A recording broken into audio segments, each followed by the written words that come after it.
All right, and we are live. I'm here with Eric Osborne from Psanctuary. It's a sacred mushroom church.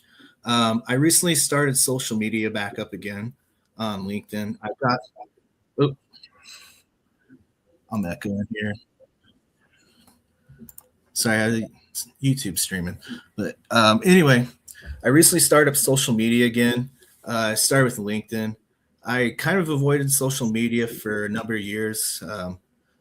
I was on it during the pandemic and people just got a little too negative. So I got kind of burned out on it, but started back up again.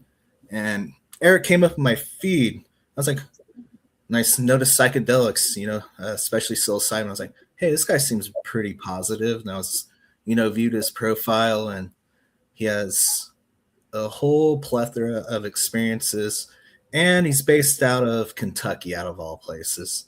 Usually when you think of psychedelics, you don't think of Kentucky, but you'd be surprised. All right. So Eric, how you doing today, man?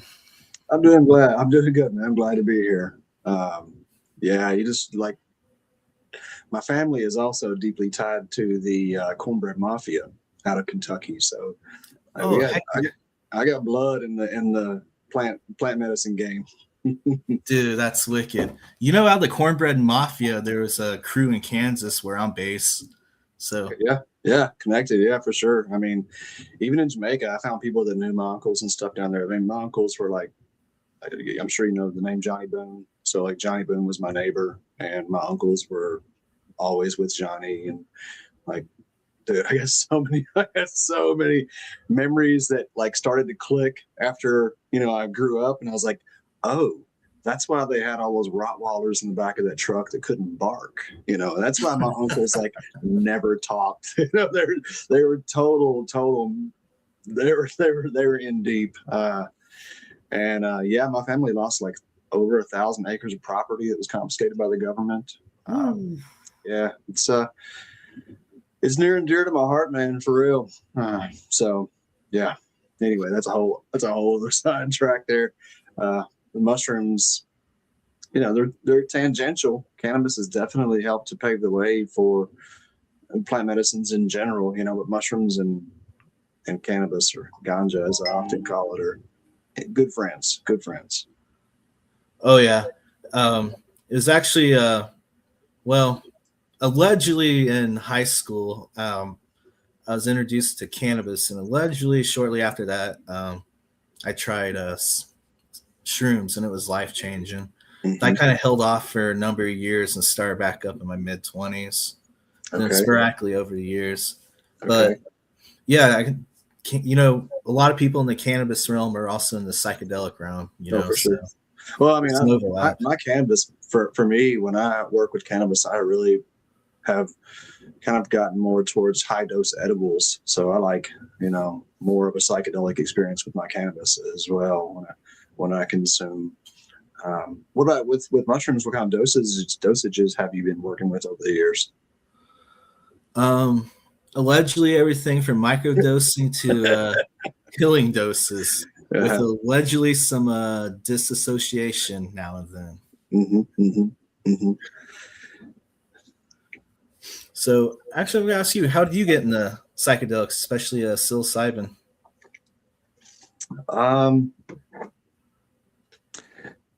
It's like, man,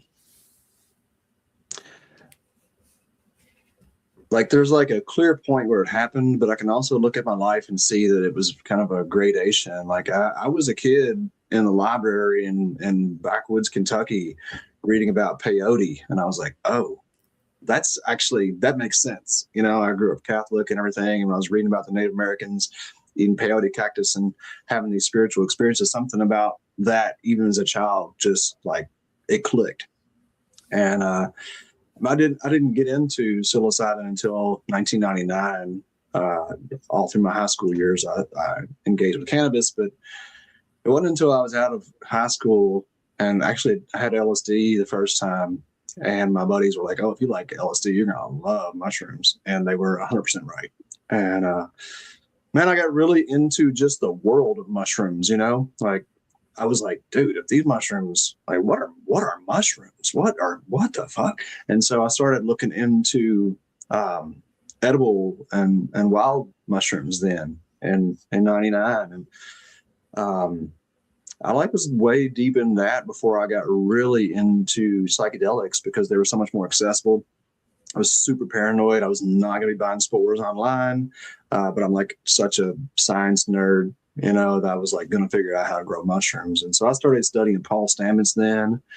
And, I don't know what people think. Like, I guess I'm coming at this from a church perspective, and I'm glad because I'm able to like lead with the weird a little bit more, because my life as it relates to mushrooms has been just like synchronicity after synchronicity, up to the point where like right now, literally, and I say this in all humility, but last year or for the past few years, there's a wild species of psilocybin here in Kentucky called Psilocybe ovoidiocystidiata.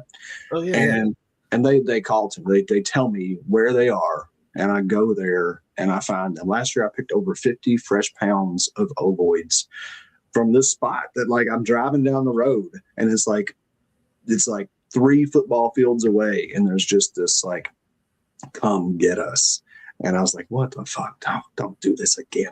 And I'd like go all the way there, and sure enough, there's this huge patch of ovoids that I just picked from all season long. And so, they've been talking to me honestly for a very long time. Man, so it's like, how did you like decide to start a church? Well, so I don't know how much you my story. I was arrested in 2015 for psilocybin, right? So my wife and I were doing ceremonies underground she wasn't my wife then, but we were doing ceremonies underground on my mushroom farm. I had a farm out in Indiana called Magnificent Mushrooms. And we were doing underground ceremonies there, and somebody reported us. It's a whole story. This friend of ours, she like drove off mid-ceremony. She asked if she'd go lay down in her tent, and she went like snuck up to her car. And we had her keys. I ended up throwing her keys in the ocean down in Jamaica, but we had her keys, but she had a key magnetized under the bumper of her car, and she like army crawled down there in the dead of night and Oh shit! And got into a little wreck. She didn't get hurt or anything, thank God, but she got into a little wreck, and that ended up leading to our arrest. And then that whole time in 2013, I'd started the retreats in Jamaica. And it's always been a spiritual experience for me. Like from the first time I ate mushrooms, I was like, oh, this is home. I've returned home. And then that just kind of like that evolved into a deeper, richer spiritual experience. And so I started these retreats in Jamaica, and I knew I couldn't present them as spiritual retreats because, for one, like 2013 is when I started did the first retreat, and that was before Michael Pollan's books had come out, and it was still super fringe, and the what murmurings there was all around mental health, and so that's how I posited it completely as a mental health retreat. And then I had this like amazing opportunity of helping people have contextualized these just incredible otherworldly experiences that they would have. And like, I did a long time. I was very much like the Terrence McKenna, high doses and silent darkness is the only way to do it. And then I started leading these retreats, and it just necessitated, groups of people. When you feed you feed 10 people 5 grams of mushrooms, then you don't know what's going to happen. And I pretty quickly abandoned that whole like everybody's got to lay down and be quiet and be in the darkness because you can't control this thing. And I started to observe just paranormal, supernatural stuff. Like, I mean, I've seen crazy stuff go down to it. I've administered over 3,000 doses of psilocybin to about well over 1,500 people, almost always in group context. I have seen so much transpersonal, just crazy stuff go down. And like, I knew going into it that this was a spiritual experience. I didn't really know that it was like you're actually stepping into or you're accessing a whole other realm. I didn't really know that or believe that. And it took me quite a while, the work in Jamaica, of seeing things and like really documenting, like, oh my, this is what's happening. Because I'm a skeptic. And so those retreats, they kind of got too clinical for me. I took on some partners and they really liked the, Michael Pollan, take a playlist, put on some eye shades kind of thing. And I like to let people get weird, man. I really like to let people just like have their experience and let it be whatever it is without me trying to direct it. And so we ended up getting out of that company and moving up to the States. And the attorney that was helping us sell the company, he was a pretty experienced psychedelic attorney. He's now moved out of the country, but he was one of the first really experienced psychedelic attorneys. And he was like, look, Eric, if there's anybody that can create a psilocybin church that could stand up to the Supreme Court if need be, it's you. And I want to help you do this. And I was like, dude, I am not starting a church. I grew up Catholic. I saw all the like religious trauma I experienced. I was like, I'm not doing church. And I just like, I sat with it for a couple weeks and it would not go away. It's just like, this is where this is supposed to go. And so we did, man. It's been a wild ride. That's a group setting. Cause like whenever I would do like I don't like using the word macrodose. I prefer the word healing dose, but whenever I would do a healing dose, I would do the whole Terrence McKenna thing, like sit in a dark room by yourself. Mm-hmm. And it's I unless like a low dosage, I'd be social, but when I went like higher dosage, I would kind of prefer to be alone because I felt like vulnerable. Mm-hmm. But how does that work out in like a group setting? It's like whenever I think of like a group setting, I think of like ayahuasca. Yeah. I mean, that was one of the main impetuses to starting the retreat. Was like I was seeing all this talk about ayahuasca retreats, and I was like, dude, mushrooms they deserve the same respect, And if you feed 10 people, anywhere from 10 to 15 grams of mushrooms each, and you're going to have a very ayahuasca like ceremony. I mean, that's what I've specialized in. I specialize in like really high dose group experiences, and it's not for the faint of heart. It's not for the uninitiated. You see, I'm just telling you, man, I would have never been able to say this years ago, but I have absolutely seen, I can only explain it as like otherworldly interface. I mean, I've seen orbs come in and float around people. I have seen people have these crazy like channeling experiences. I could feel, and I have like some of our trainings for the church. I do a lot of storytelling and whatnot, and I just got like hundreds of hours of just things that you're like, what, mushrooms can do that? I'm like, yes, mushrooms can do that for sure. Wow, because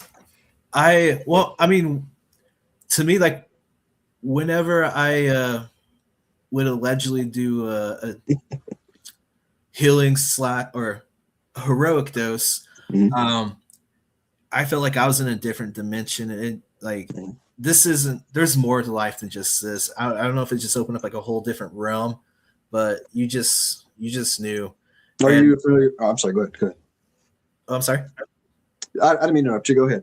Well, it's like from your so you would get people in the group would take a pretty good dose of shrooms, and you be there just kind of like guiding the way and like facilitating, and you would see like orbs and stuff. So I was kind of wondering, because I'd never been around like a person who took that high of a dose, but from my experience, like taking high doses, like I 1,000% believe it. So yeah, and you think of shrooms, you don't usually think of like mystical experiences like that. So like usually like ayahuasca or peyote. But yeah, you're right, man. Shrooms can get you there. Well, Dennis McKenna has that. I don't know if you've heard him say this. I've heard him say this on multiple platforms, that people are just taking too little doses of mushrooms, which like that's a great thing about mushrooms, is that you can take a microdose. You can have like a gram, 3 grams, 5 grams, 7, 9, 10, 12, 14, 15, 20. And then like there is this exponential increase in the intensity of the experience. And, some people, I've seen some people have real wild and weird experiences on like 2 grams. But most people, like average sensitivity, most people, it's like when you start getting into 6, 8, 10 gram range is when things can get really weird and require some different levels of support. Like that's another thing that's really not a part of the conversation so much right now. It's like you have all these facilitator trainings and space holder trainings, and like that's great. And there are absolutely levels of skill to this work, right? Like when you get people going into these really high doses, like I've had medical professionals freaking out. I've like, and it's only because I've had so many experiences myself, and that was really important to me before I started these retreats. I would not like, so whatever it is, whatever's talking to me, told me to start these retreats in Jamaica, and I was like, no. It was like I ate some mushrooms, and and it was like, all right, look, here's the deal. Here's what you're gonna do. And it's like the sentence that was said to me was that Jamaica is going to be a lighthouse of psychedelic healing for the world, and you're going to light the torch. And I was just like, that ain't happening. That ain't happening because I can't do that. It's too much for me. I'm just some dude from Kentucky.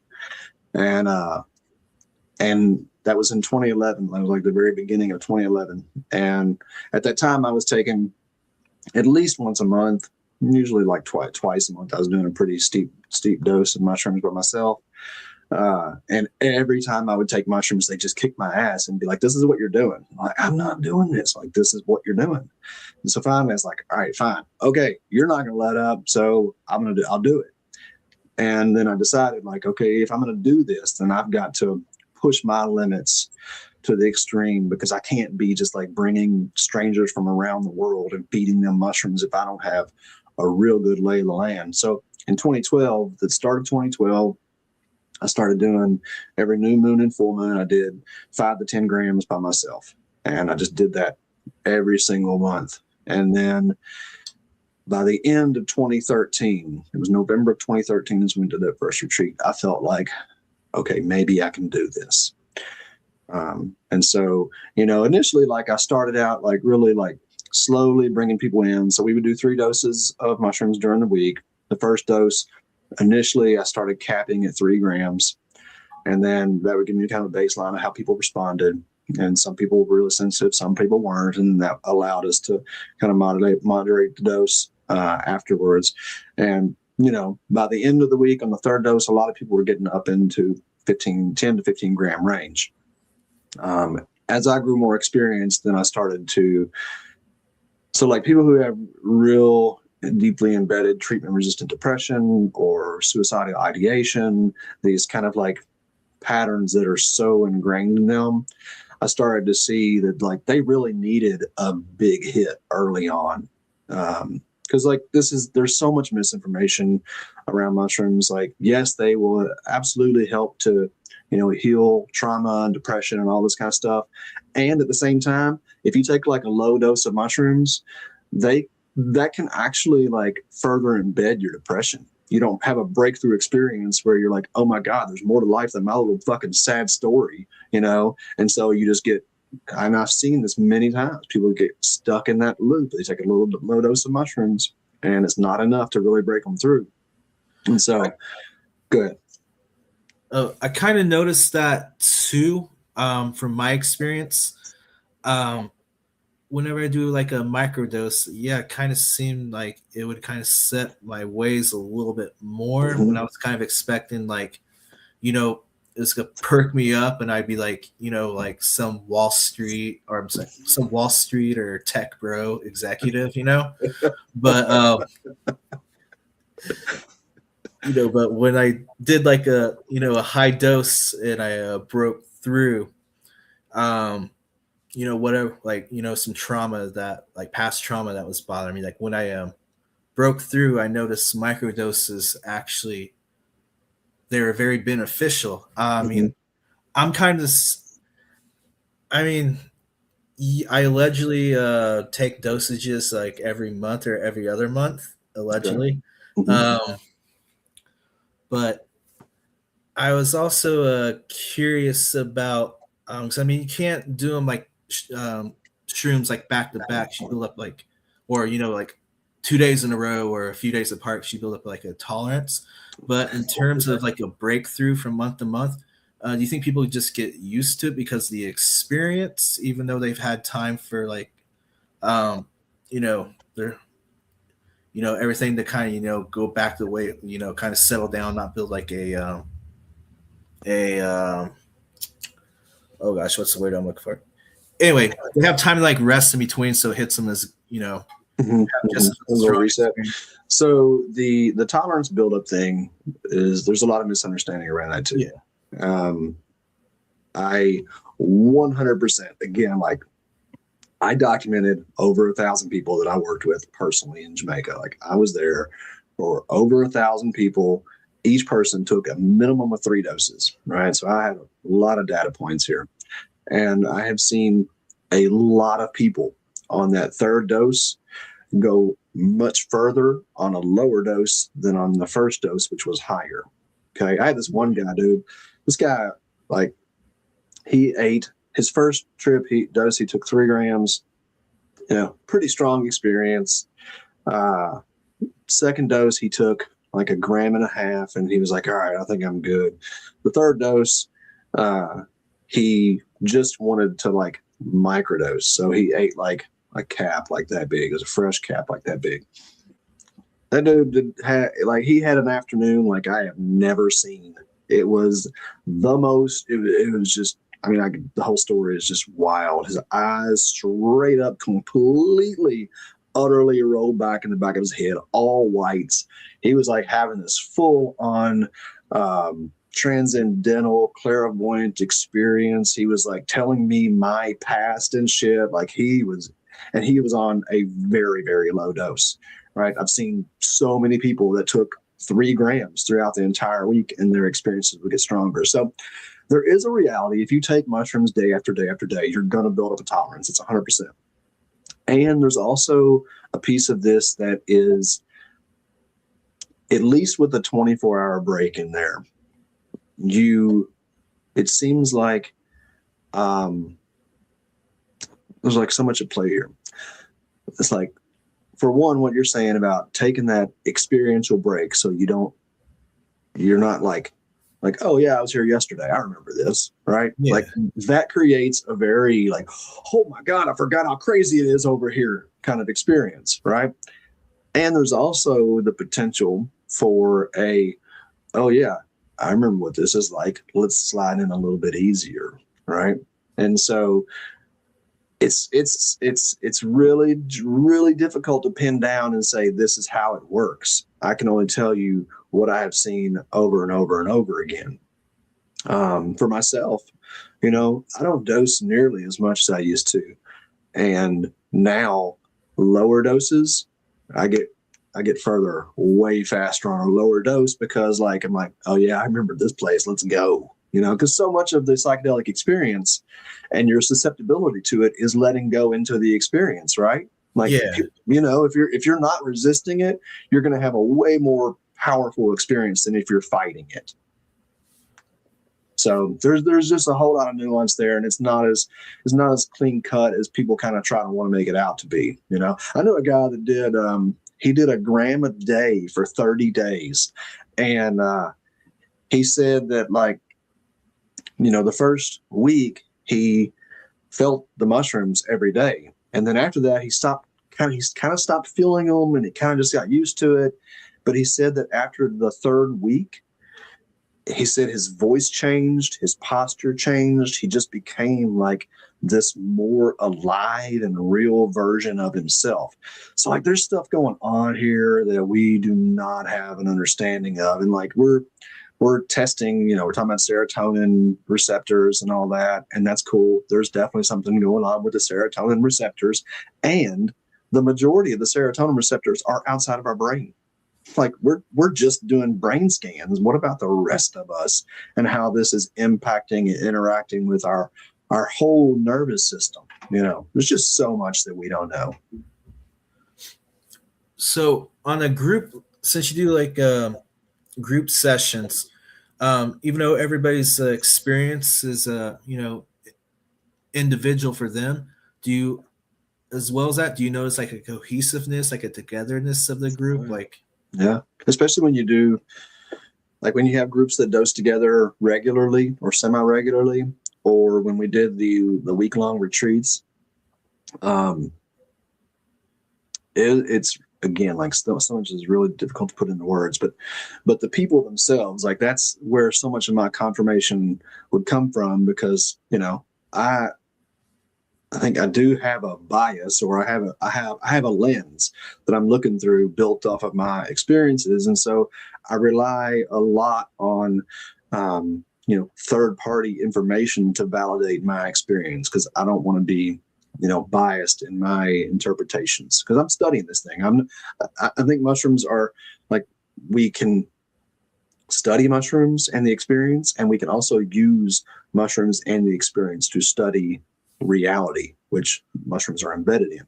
And so one of the things that we would see over the course of a week, when people were dosing together in groups, is that this is going to sound it's going to sound probably unbelievable for a lot of people, but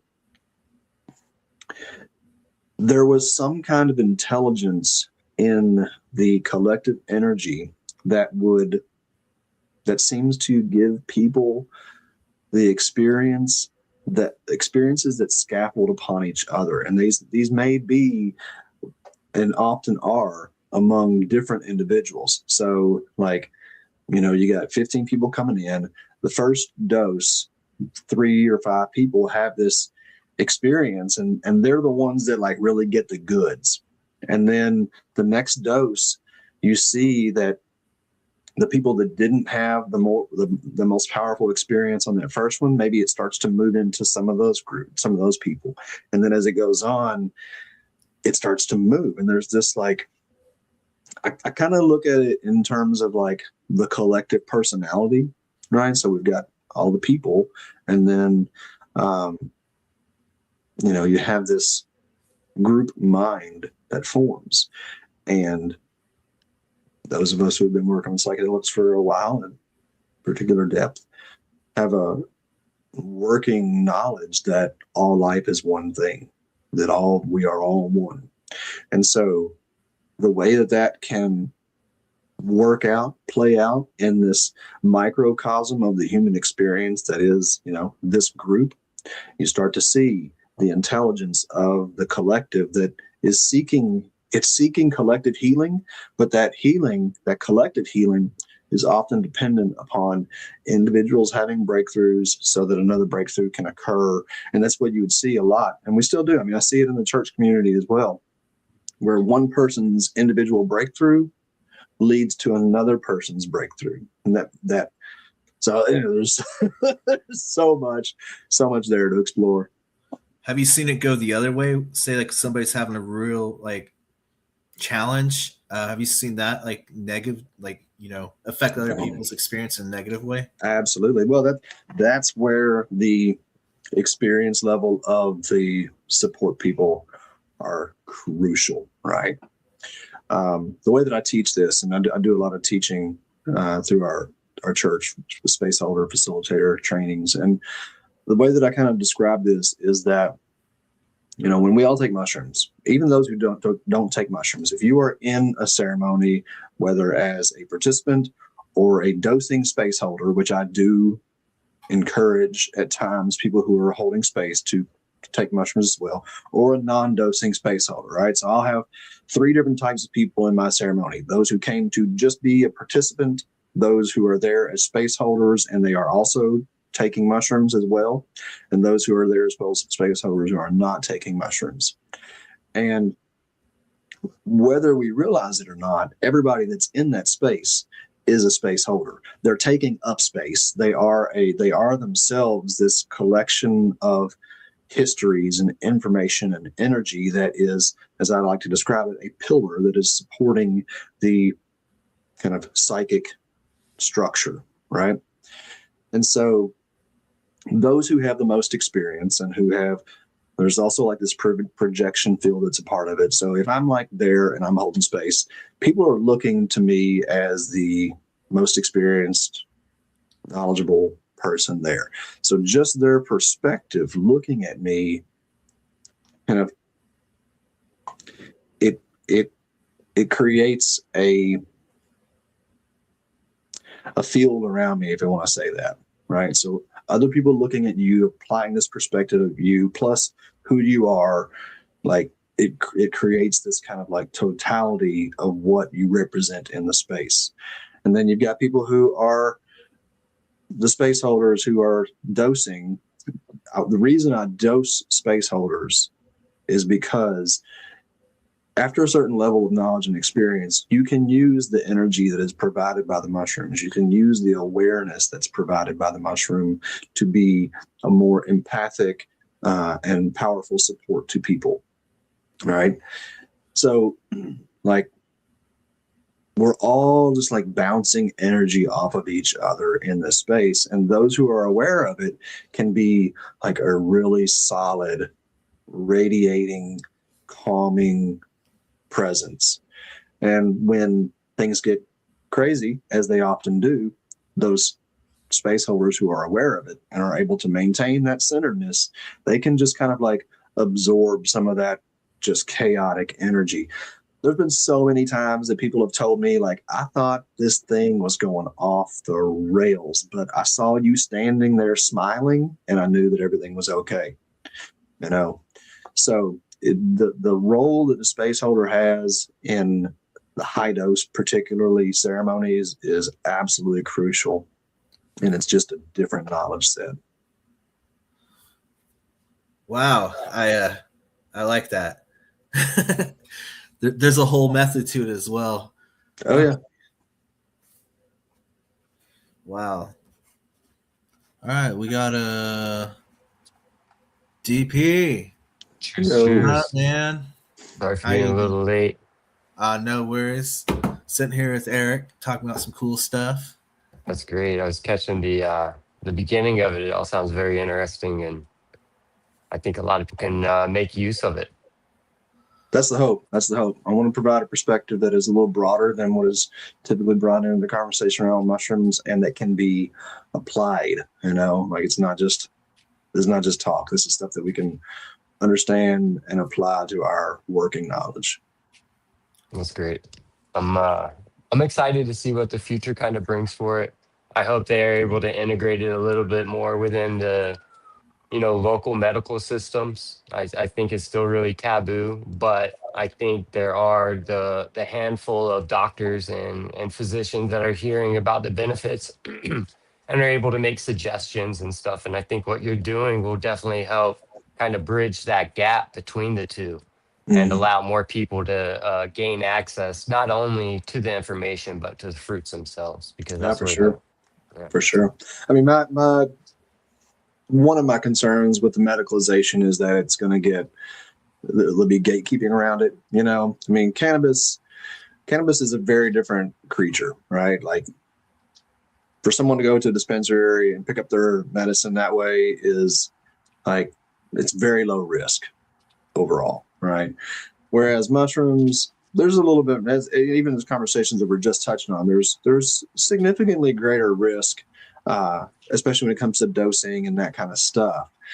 And so, like, that means that we're going to have, I suspect, we'll need a little bit tighter constraints around it than with cannabis, which is a good thing, so long as it doesn't just become. And then eventually, even if they do try to like just medicalize it, it'll break out of that container, because like I've worked like the medical doctors and the therapists that I've worked with that are like, what the fuck is going on? They have no context for it, you know? And so I think we're already starting to see some of that in Oregon, some of the stories that I'm hearing that are coming out of Oregon of like, because, you know, like Oregon doesn't even require you to have any psilocybin experience to be a licensed facilitator. Yeah, I was like the cannabis route. Yeah. It's being tracked too closely to cannabis. So it'll be interesting to see it all unfold. I always was wondering that. I'm not sure if it's the same way in Colorado, but I was kind of looking at it in Oregon, just like a side project. But then I saw like, like more on the cultivation side. I was kind of looking at things. Saw like the facilitator doesn't even need to like try Yeah. shrooms, to work with people. I was just like, you can't describe the experience at all. Yeah. So how can you like relate to it? Yeah. Yeah. My baby's mother is a psychedelic integration coach. So Mhm. she tries to work with people. She tries to before they have their experience and their ceremony, but a lot of Good. time it's after, Mm-hmm. Clean up the and mess. I, yeah, and that's something that only somebody who's taken these sacraments can kind of help you through. You Yeah. can, it's kind of like when you go to somebody and they try to, a therapist, and you tell them something and they're like, oh, let me go to page 9. There is no kind of page 9 with mushrooms, No, there's like not.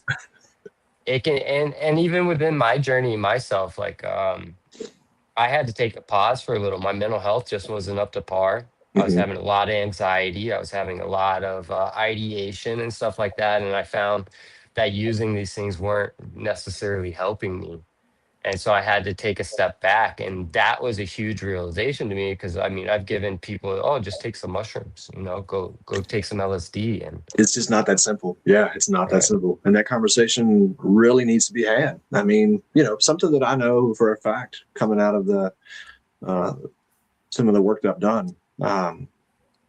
Like, this is not talked about, but there was someone in one of the early research experiments. I won't say which university, but I know that this happened. That someone who was in a clinical trial, they took a dose of psilocybin. They got, a low dose. They had kind of the same thing we were talking about, James, where they actually were more depressed after their experience, right? And they knew that they had at least 6 months, I think it was 3 or 6 months before their next potential experience. Their next experience could have been a placebo. They didn't know because they were part of a research study, and they ended up taking their own life, right? And like, that doesn't get published, that doesn't get talked about, and that is it's a real risk factor. So it's just got to be a much more nuanced and developed conversation than, oh yeah, take some mushrooms, it'll help your mental health. Not always, and not for everyone, and sometimes up to a point. 100%. Yeah. Now with It's a, shroom, oh, go ahead. Sorry, oh, no, you're fine. I was gonna say with like is there you can take the shrooms, give you like profound insight, help you out.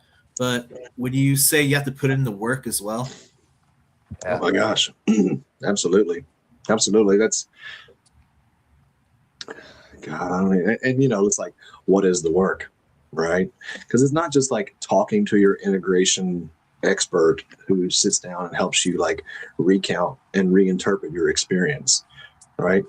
You have to actually make life changes. I mean, this is one of the things that we teach in our coursework. I have this thing called discipline integration. Like, I break integration down into like 5 different active components, and one of them is discipline. Like, mushrooms will tell you, hey, you need to stop doing this thing, or you need to take care of yourself in this certain way.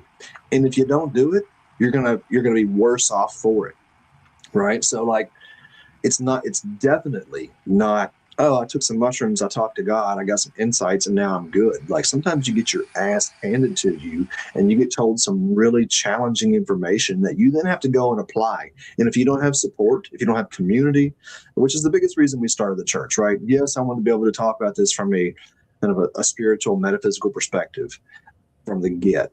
But what I have absolutely seen, and I have to communicate, it's like, this is my responsibility to communicate out, that for real lasting growth with psychedelics, it has to happen within the container of a community accountability.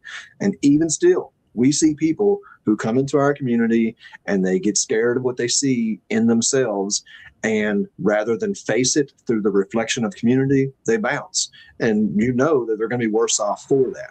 So like, that's what I'm always trying to communicate to people, is the level of responsibility that's also required with engaging in these substances. Like, personal 100%. responsibility. 100%. Because I mean, take it for, I mean, I grew up Mormon and was told everything was bad and this and that. And, you know, cannabis is the same as heroin and all that, you know? So I'd had a tough reality check. You Mm, know, the first time you eat mushrooms, I was 16. And I realized it was all a lie, you mm, know? And so it's mhm. almost hard going forward from Oh there. yeah. You Oh know what I yeah. mean? You're like, holy shit, I've been living my whole life under this blanket and they just took the blanket off of me, Yeah. you know? And I just jumped head in. I don't So know. what did you like at 16? Did you bail on the church then, or how'd you I move was forward from that? already estranged from it, Okay. but I still had some sort of deep rooted beliefs. And, Hmm. you know, churches can make you feel extremely shameful and stuff like that in some of them, you know, Yeah. for, and I just knew that it was almost comforting, you know, but I had a lot of problems with like other drugs and stuff like that because I had to find out, right? Oh, they're lying about this. Like, Right. are they lying about that? And so from there, you know, it was just I I never knew I was taking psychedelics like for my mental health and stuff like that when I was younger, Hmm. but I can see how I was now. You Hmm. know, it helps bridge that gap and it opens your mind to allow other possibilities. And then, you know, later on, once you start, you know, start learning from some of the teachers and stuff like that, or some of the people that put themselves out there, like Stamets, and even though he's changed greatly in the last few years. But Hmm. yeah, once you're able to start applying it and start understanding it a little bit more, it's a beautiful thing. And to take that next step to creating, you know, the church, that's great. That's fantastic. I think that's amazing. That helps bridge that gap. Well, and one of the things that's really important about our model is that while yes, we are a church as an organization, we are all about you as a direct line to your source. Like I may be the founder of this church, but I'm not the guy telling you how to take mushrooms. I'm not the guy telling you how to connect to whatever you call the mystery. Like if I can share information, I'm happy to do that, and you don't you don't have to follow my advice either.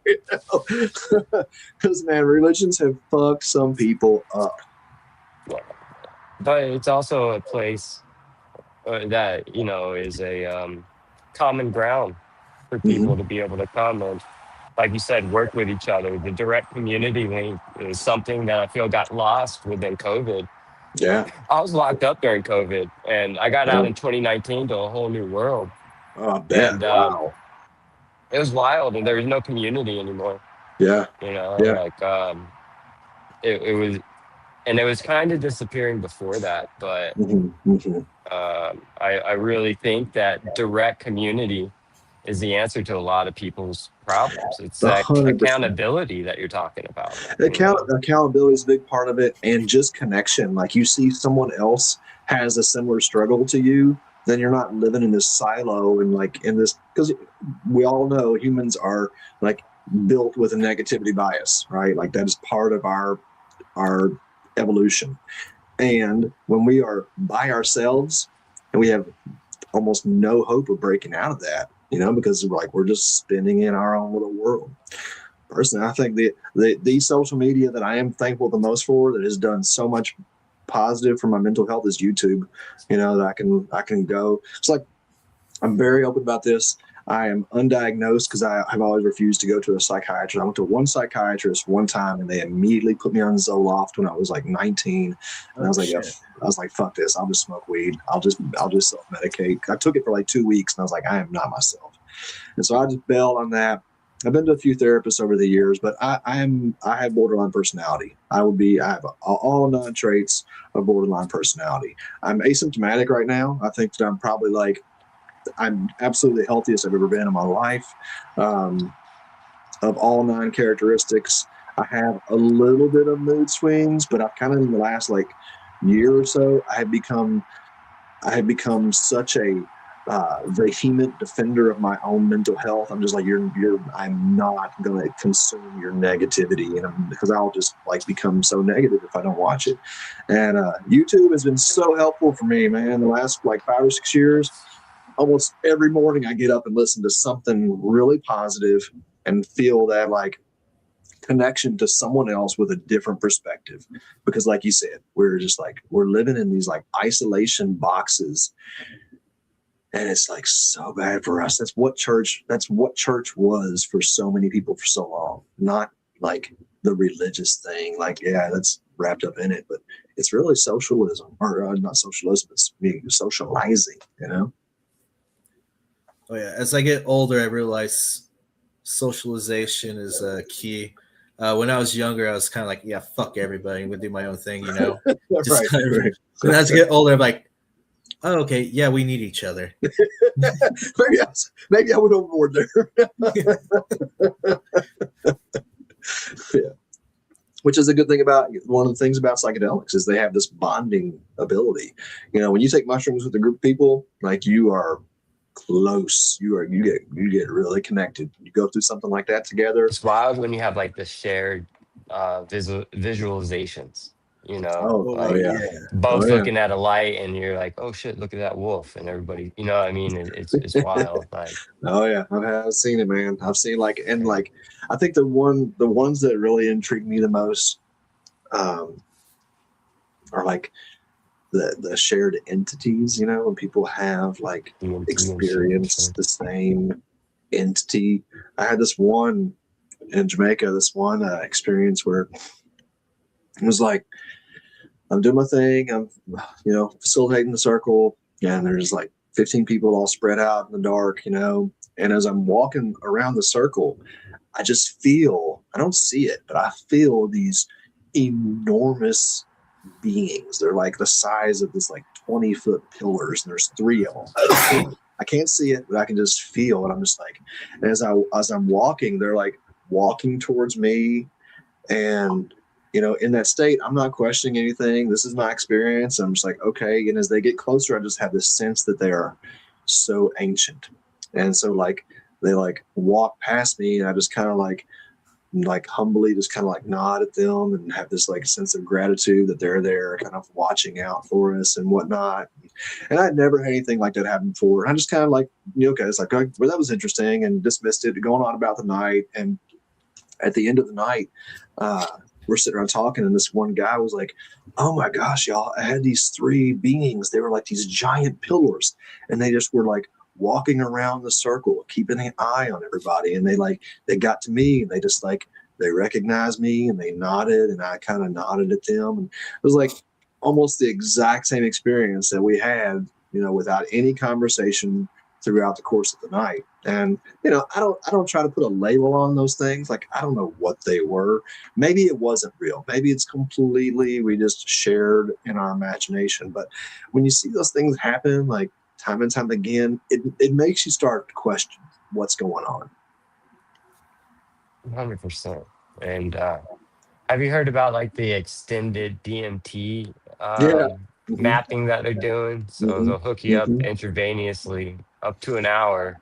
Hmm. Yeah, there was one guy that, I forget his name, man. I just saw his TikTok video.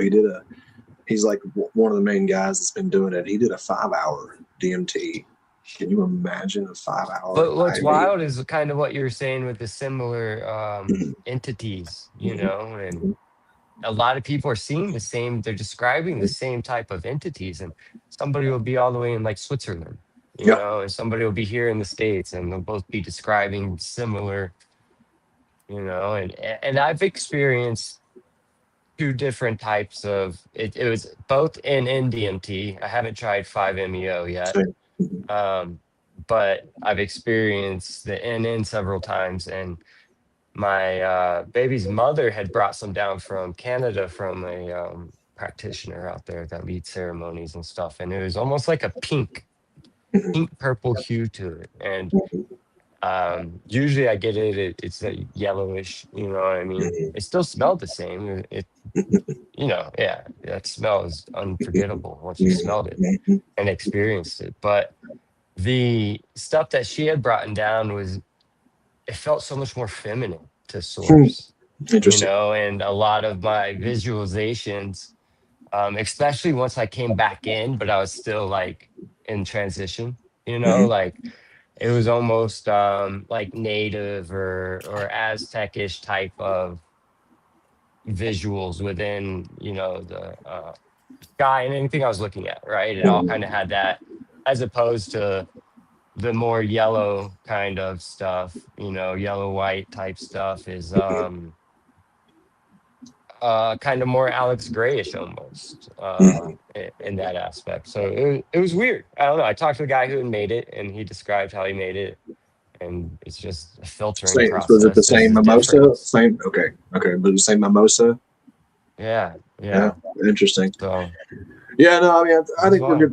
there's so much for us to to learn here. I mean, one of the things I think that we're going to learn that there is an ecosystem of other worldly beings, and that the traditions that have talked about this, be they shamanic indigenous traditions or like the Hindu tantric traditions, like they knew what they were talking about. They weren't just telling us about like I've never been into Egyptology at all. Like I've generally like been averse to the things that other people are into. Like people are like, oh, ancient Egypt. I'm like, yeah, whatever. I don't hear it. Everybody thinks they're a reincarnated Egyptian or whatever, and I just don't want to hear it. And then I started having these experiences. Like it's been a succession of experiences that I've been having over the years that started with like actual UFO experiences, and then starting to like have these internal experiences that I originally thought were just like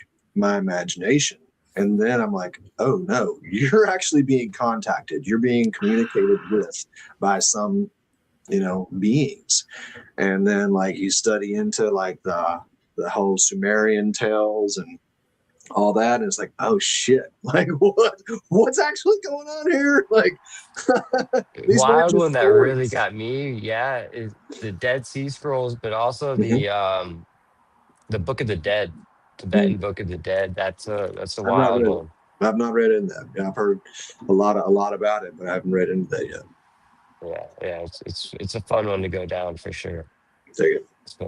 Especially with the, I don't know, that's kind of what psychedelics always told me and pushed me to, with karma and all that. So Mm. it was a familiar thing, even though I'd never read it or heard anybody discuss it. When you were hearing it, it just resonated deeply with me. It's pretty cool. So So how, I mean, how would you describe what's the general nature of the book? How would you describe it? if you don't learn the lessons you're going through this life, you're going to come back your next life and have to go through them again. Okay. And for somebody who's struggled deeply with, depression and mental health issues, like, I don't want to experience that shit again. You know what I mean? So you try to be a better person and you try to learn the things as they come, and I mean, I think that's part of what psychedelics generally, and in my worldview, like the mushrooms are, they're unique. There's a different spirit with the mushroom. There's a different vibe there, and I have this feeling that part of what working with mushrooms do is help us to clear out that karma, clear out those attachments, those things. And like the more we can sit through a really challenging mushroom experience where we can look at our shadows and our most unpleasant sides, like if we can sit through that, not avoid it, like really be with it, that is clearing out some of this karmic attachment. 100%. Yeah. And that's where a lot of I mean, like I personally believe that the mental health benefits are downstream of these spiritual, energetic, lifetime events that are happening with psychedelics. Like that's the lowest hanging fruit. Like I had this one guy, the medical doctor, he was a pediatrician. I think he took, I think his dose was like 8 grams or something. He came out, he laid there for like, 4 hours. He sat up at the end. He was like, of course these things cure depression. I just talked to God for 4 hours. Like, yeah, no shit, right? Yeah, you feel better, don't you? Right? There's something bigger out there. It's beautiful. And Indeed. and like ketamine on doses will kind of get you to a psychedelic, but it breaks that barrier. And I don't know, maybe it's more controlled, easily controlled, is why the federal government kind of jumped on it. But I what don't I am know. Yeah. excited about is them pushing ibogaine. Oh yeah. Yeah. Um, big time. So I think So, Texas is going to be the first state. yeah, Brian Hubbard here in Kentucky was I was so absolutely brokenhearted and infuriated that Kentucky, which was the first state that had the option to adopt ibogaine treatment. Like there was all this opiate money that was supposed to come in for it. And Brian Hubbard worked so hard to make that happen here in Kentucky. And right at the threshold, we got new administration in, and they just nixed it. And then it went straight to Texas. And I just saw that Alabama or Mississippi yesterday just announced that they're going to be launching an ibogaine initiative as well. That's great. Yeah. And it's these states that you would never think. Right. Texas, like you said, I know. Rick Alabama, Perry, Kentucky. at the It's MAPS like, conference, Rick Perry was there, like advocating for psychedelics. I was like, am I in an alternate reality? it's great though, you know. Like I wish my family we could all come together and eat some mushrooms or drink some mushroom tea. Like it'd be so healing, you know. Yeah. And, my family's a long way from that, bro. my family lives in Alabama, so I get nice. you. Yeah. So it's doing what But it's that's supposed what's to do. great about it is you're able to start breaking a lot of these generational baggage, you know what I mean, attachments and stuff that psychedelics help break through that fog. Yeah, I mean, if we keep going like this, I don't know. I just like, what's the world going to look like? What's the United States going to look like in 5 years? Hopefully a better place. That's the hope. I mean, that's like our contingency in Psanctuary is that anybody can be a part of our community as long as you're a peaceful person. I don't give a shit what you think about who you I don't care who you fuck. I don't care what you eat. I don't care who you vote for. All I care is, are you going to be nice to people? If you're not going to be nice to people, go somewhere else. You don't even have to be a good person. None of us, like, we're all trying to figure it out. We're all fucked up in our own ways. But can you be nice to people? If you can be nice as you're trying to be a better person, as you're working to become a good person, then sweet, right? And you may have little time, have like instances of assholeness is what I call it, and that's okay too, because we're all just trying to figure this thing out. And if we can't come from a compassionate, forgiving perspective, then it's just going to be more and more conflict. We gotta start to figure out that nobody knows what's going on. Everybody thinks that they're doing the right thing from their own perspective. And so let's just sit with each other and get a bigger perspective. That's a beautiful, beautiful way of explaining it, It's just a vision, it's a vision. I had, I heard someone say the other day, we were in the middle of this, conversation about what we desire for the world. And these are all people that are, professing to be compassionate, peaceful people. And somebody said, I just wish that Donald Trump would die. And I'm like, I don't care who you like or don't like, but that perspective is no better than whatever perspective you think that you're trying to shut down. Everybody deserves a seat at the table and to be there together and try to figure this thing out. Because again, mushrooms have shown us and psychedelics show us that it's all one thing. We're all one thing. And if we keep trying to divide ourselves out, that's the wild head fuck of a game that it is, right? That this one thing, there's this game that we're playing where we divide ourselves off into different factions so that we eventually figure out that we're all the same. So my hope is that mushrooms and psychedelics just expedite that process, and we can just, quicker come to the realization we're all in this together. That's all there is to it. Well, if there's any, sorry, go ahead. Go ahead, bro. I saw a article on Marijuana Moment yesterday. New Jersey, they're starting up a pilot program. So for mushrooms. Can you believe it's happening so quickly? Beautiful, man. Well, I mean, the FDA declared a breakthrough drug for therapy, and SSRIs aren't the best thing for you. So yeah, clearly. But again, it's going to play out in its own way. I really feel like the churches are going to play a big role because accessibility becomes an issue. Well, I will say that Colorado has done a much better job of rolling out psilocybin for the masses than Oregon did. I don't know much about New Mexico's, and I don't know much about New Jersey other than I saw that it was coming out. But still, it's like for people to pay $500 to $1,000 for a single dose is, some of the Ridiculous. Yeah, the people that need it the most can't do that usually, And so, like, I do work with like really well off clients, and I work with people who can pay large sums, and I work with people who can't pay anything. Our sanctuary model is donation based, and so if someone can afford to be a $35 a month member of Sanctuary, then they can have access to ceremonies for free after that. And that's like, even that, I struggle with that because I want people to not have to pay any money. I mean, even still, like, we do offer scholarships, so we have like a number of people who don't pay $35 a month and still have access. But that was one of my big struggles with the work in Jamaica, is that it was just so inaccessible to the overwhelming majority of people. Even like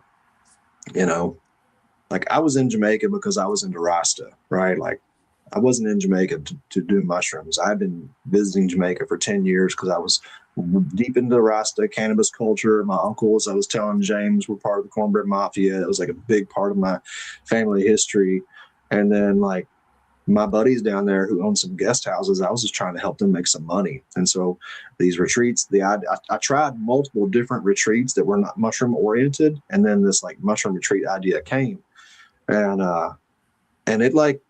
it troubled me that I'm like, I went to Jamaica never as a tourist. I would just go out and hang out with my people, and then I started bringing in all these people from around the world who were spending, $3,000, $5,000, $7,000 on a retreat that my friends in Jamaica couldn't even begin to touch.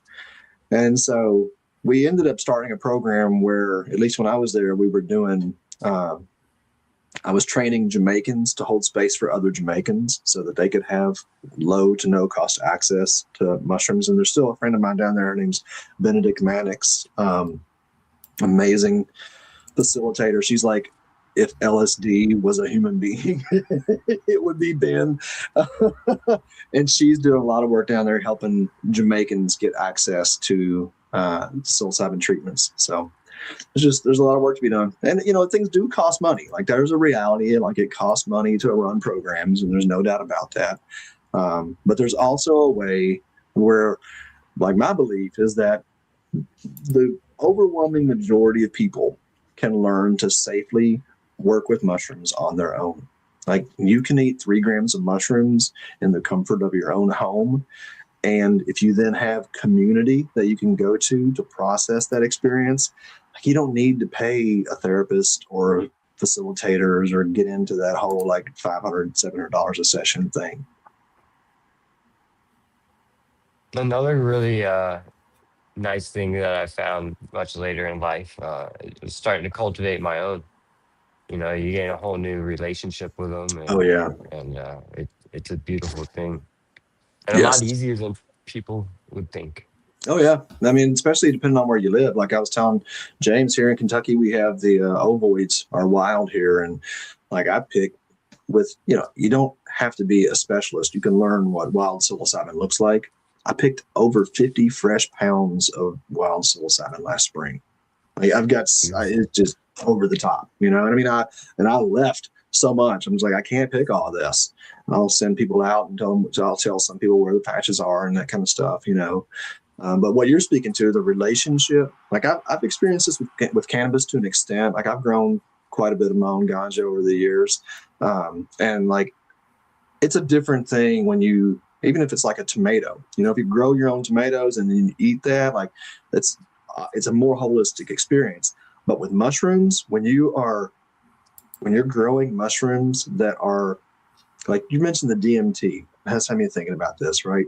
Like, the person that grows the mushrooms, your vibes, your energy impacts the mushrooms that's just the way it is, right? Like the Mazatec and the indigenous people that we know of that still remain, that work with mushrooms ritualistically, they would only allow virgin children to harvest the wild mushrooms because it was their belief, and I believe their knowledge, that the person picking the mushrooms, your energy impacts that sacrament, if you will. And so, like you're talking about the DMT, I'm like, I'm curious about the process, but I'm also curious about the vibes of the person who made the DMT, because that probably has an impact as well.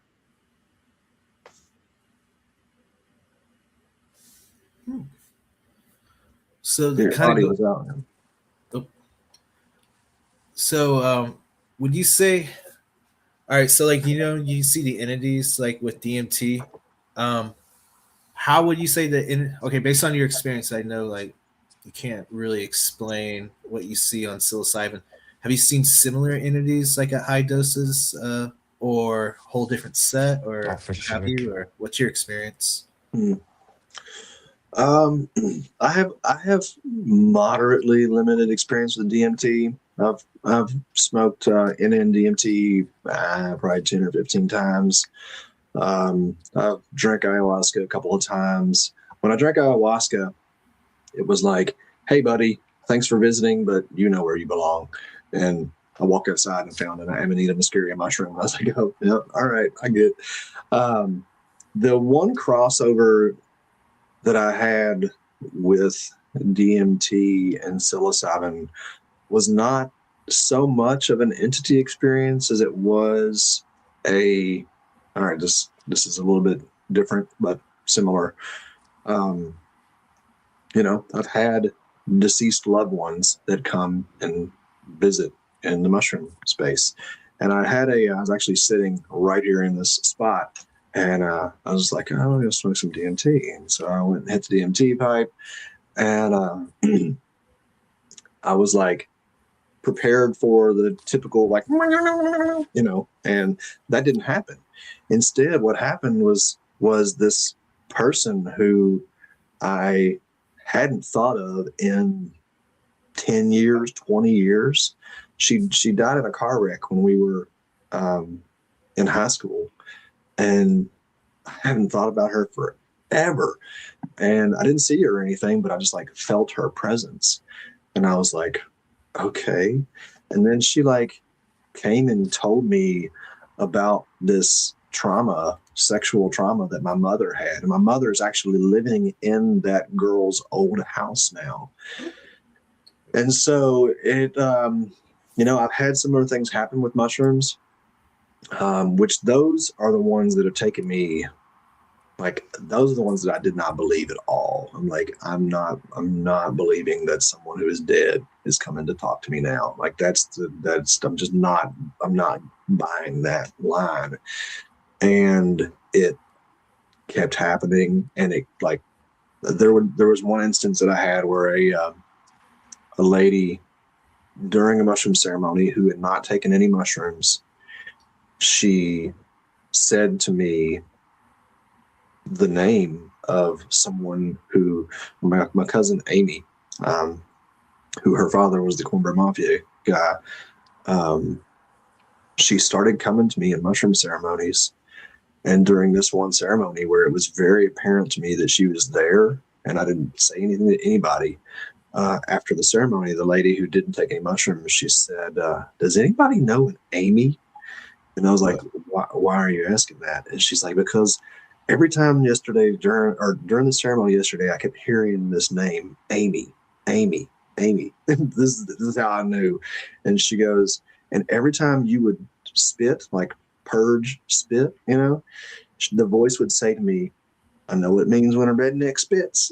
And I was just like, "What?" This is someone that's from the UK, right? This is from London. I've never met this person before outside of this ceremony. And she was like, "Yeah, this Amy kept saying, 'I know what it means when a redneck spits.'" And I was just like, "That is uncanny," So as far as the entity thing goes, yeah, I can't speak to that so much with DMT. But I think it is. I feel Like, I like think that, a breakthrough is a breakthrough. Like I've yeah, broken through exactly. on so many different Yeah. Psychedelics. You know what I Yeah. mean? Like, yeah. What do you think about? I mean, how much experience Even do you have with cannabis. LSD? Yeah, for sure, for sure. I'm curious of the LSD. How much experience do you have with LSD? A lot. That was my thing for a good while. And Okay. I just talked to my buddy. He helps lay paper and stuff like that. So I've missed it. I've been working with mushrooms and stuff like that, but I do feel like LSD has its own purpose Oh yeah, in the realm. And if I'm going to like a concert or something like that, I'd rather do LSD than for mushrooms. I sure, feel like I for can sure. get Oh more yeah, stuck on yeah. mushrooms, you Yeah, know? the social psychedelic is LSD. But my question, though, I'm curious, like what your experience is with the crossover between like DMT, mushroom, LSD, because like mushrooms and DMT are very, very similar, especially like high dose mushrooms. I'm like, oh, that's DMT. All right, cool. But LSD, I don't know that I feel that way. I'm curious, how would you relate those two? LSD is Star Wars and shrooms are Lord of the Rings. You know, But that's when kind you of say that a it. breakthrough is a breakthrough, like I agree. Because I broke And it through like on ketamine to where you're fractaled, right? But it's Mhm. the degree of fractalization, your loss of what's going on around you. Like, can you function if something caught on fire? You know Mhm. what I mean? That's why it's important when you're doing heavy psychedelics like a DMP, have somebody Mhm. there. You Yeah, might go on your back and you could start choke, whatever, right? Like, there's a Mhm. bunch of things that could happen. For sure. Um, but with LSD, it's and then once you start learning about it and how like it starts working in your brain on what receptors and stuff like that, and you hear like chemists talking about purity levels of it and how it Mhm. affects the actual trip, Mhm. it Mhm. gets pretty wild. You know what I mean? Because you're like, okay, yeah, this is super clean. And Mhm. that's a weird Mhm. because it's not always the same, unlike with mushrooms, right? Like Yeah. Right. psilocybin, man. That shit Yeah. breaks down to psilocybin, and you're Mhm. gonna have the same reactions, even though it's different, right? You'll have Yeah. different degrees Mhm. of visualizations or euphoricness, like whatever. But like with LSD, there's purity to it. You know what I mean? So Yeah. some people will be like, oh, I don't know, it was okay. Like that was just some bad acid, you know? I think that Uh, the most I've ever taken at once is 300 mics. I think that okay. I want to do like a 500 mic at least LSD experience. That's the thing, man. Like I can take half a tab and have a great fucking time. Oh yeah. You know what I mean? Oh yeah. But I want to get It, like, it because the breakthrough, I don't know. There's only been one time when I did that 300 mic dose on LSD, I turned into a dragon and puked up like my history. You know what I'm saying? I was like, oh, there's my ancestors. But beyond that, and then I got distracted because there was somebody else that started walking the beach, and I was like, oh, I can't be the dragon creature here. And so I don't know that I've ever really been able to fully give myself over to a really strong enough LSD dose. Because like I always thought LSD was stronger, right? LSD is a more potent psychedelic. And like in my 20s, I did a fair amount of LSD. And then like, I'm 46. So in my 20s, I was like, oh no, it's eating my brain. And then I was like, by the time I'm like 30, I'm like, oh shit, LSD actually was good for me. And then I couldn't find any. And so I went to a MAPS conference and found some LSD. And I was like, oh my God, I forgot how good this stuff is. right. And then You like catch since right then, back on that wave. oh my God, it's like LSD is such a blessing to mankind. It really is. My thing has always been like, psilocybin is my career. And when I retire, it's going to be on LSD. I have this visual of me just like pacing through a field, Man, I No, haven't done man. LSD in so long. Ah, it's so It's good. been it's It's so been good for you. been probably 2 years. It's been too long Yeah. for sure. I did one last year. I haven't done one. Well, I was just starting this year. I But only shout out anybody out there, if you're unsure of who you're sourcing from, buy a reagent kit. It it hmm can hmm it can Yes. definitely. I mean, I've bought in stuff that I thought was LSD and it's not. I think now it's And psychedelics are becoming more popularized too. It becomes even more important to really know the quality of what you're dealing with because, like, people are trying to make money off of this thing. They're trying to turn it into a thing. It's another yeah, great thing about growing your own mushrooms. You can grow your mushrooms and you know exactly what it is that you're eating. Now, let me 100%. ask you about different strains. There is this entourage effect, just like there is with cannabis. Say, Mm-hmm. like you take a golden teacher compared to a tidal wave. Mm-hmm. Um, I don't think it's just because there's like a higher percentage of psilocybin and psilocin in the tidal Mm-hmm. wave. I mean, there is, but I think the effects, there's something more to it. But in Yeah. terms of like group sessions, do you like, how do you pick the strain? Is it random, or how do you go about doing that? I mean, these days I really try to only work with ovoids as much as possible because, like, they talk to me. So, like, what I got some mushroom I'm gonna eat and talk to me. But like what you're speaking to, I think there's some real exploration to happen here. You know, again, like the Mazatec are the only remaining culture that we have that has a historical working knowledge of psilocybin. Everything else, for the most part, has been wiped out by history, you know. And what they said is that different species of mushrooms, they were talking species, not strains at that point, the different species have different healing properties. Some are for physiological, some are for psychological, some are more spiritual.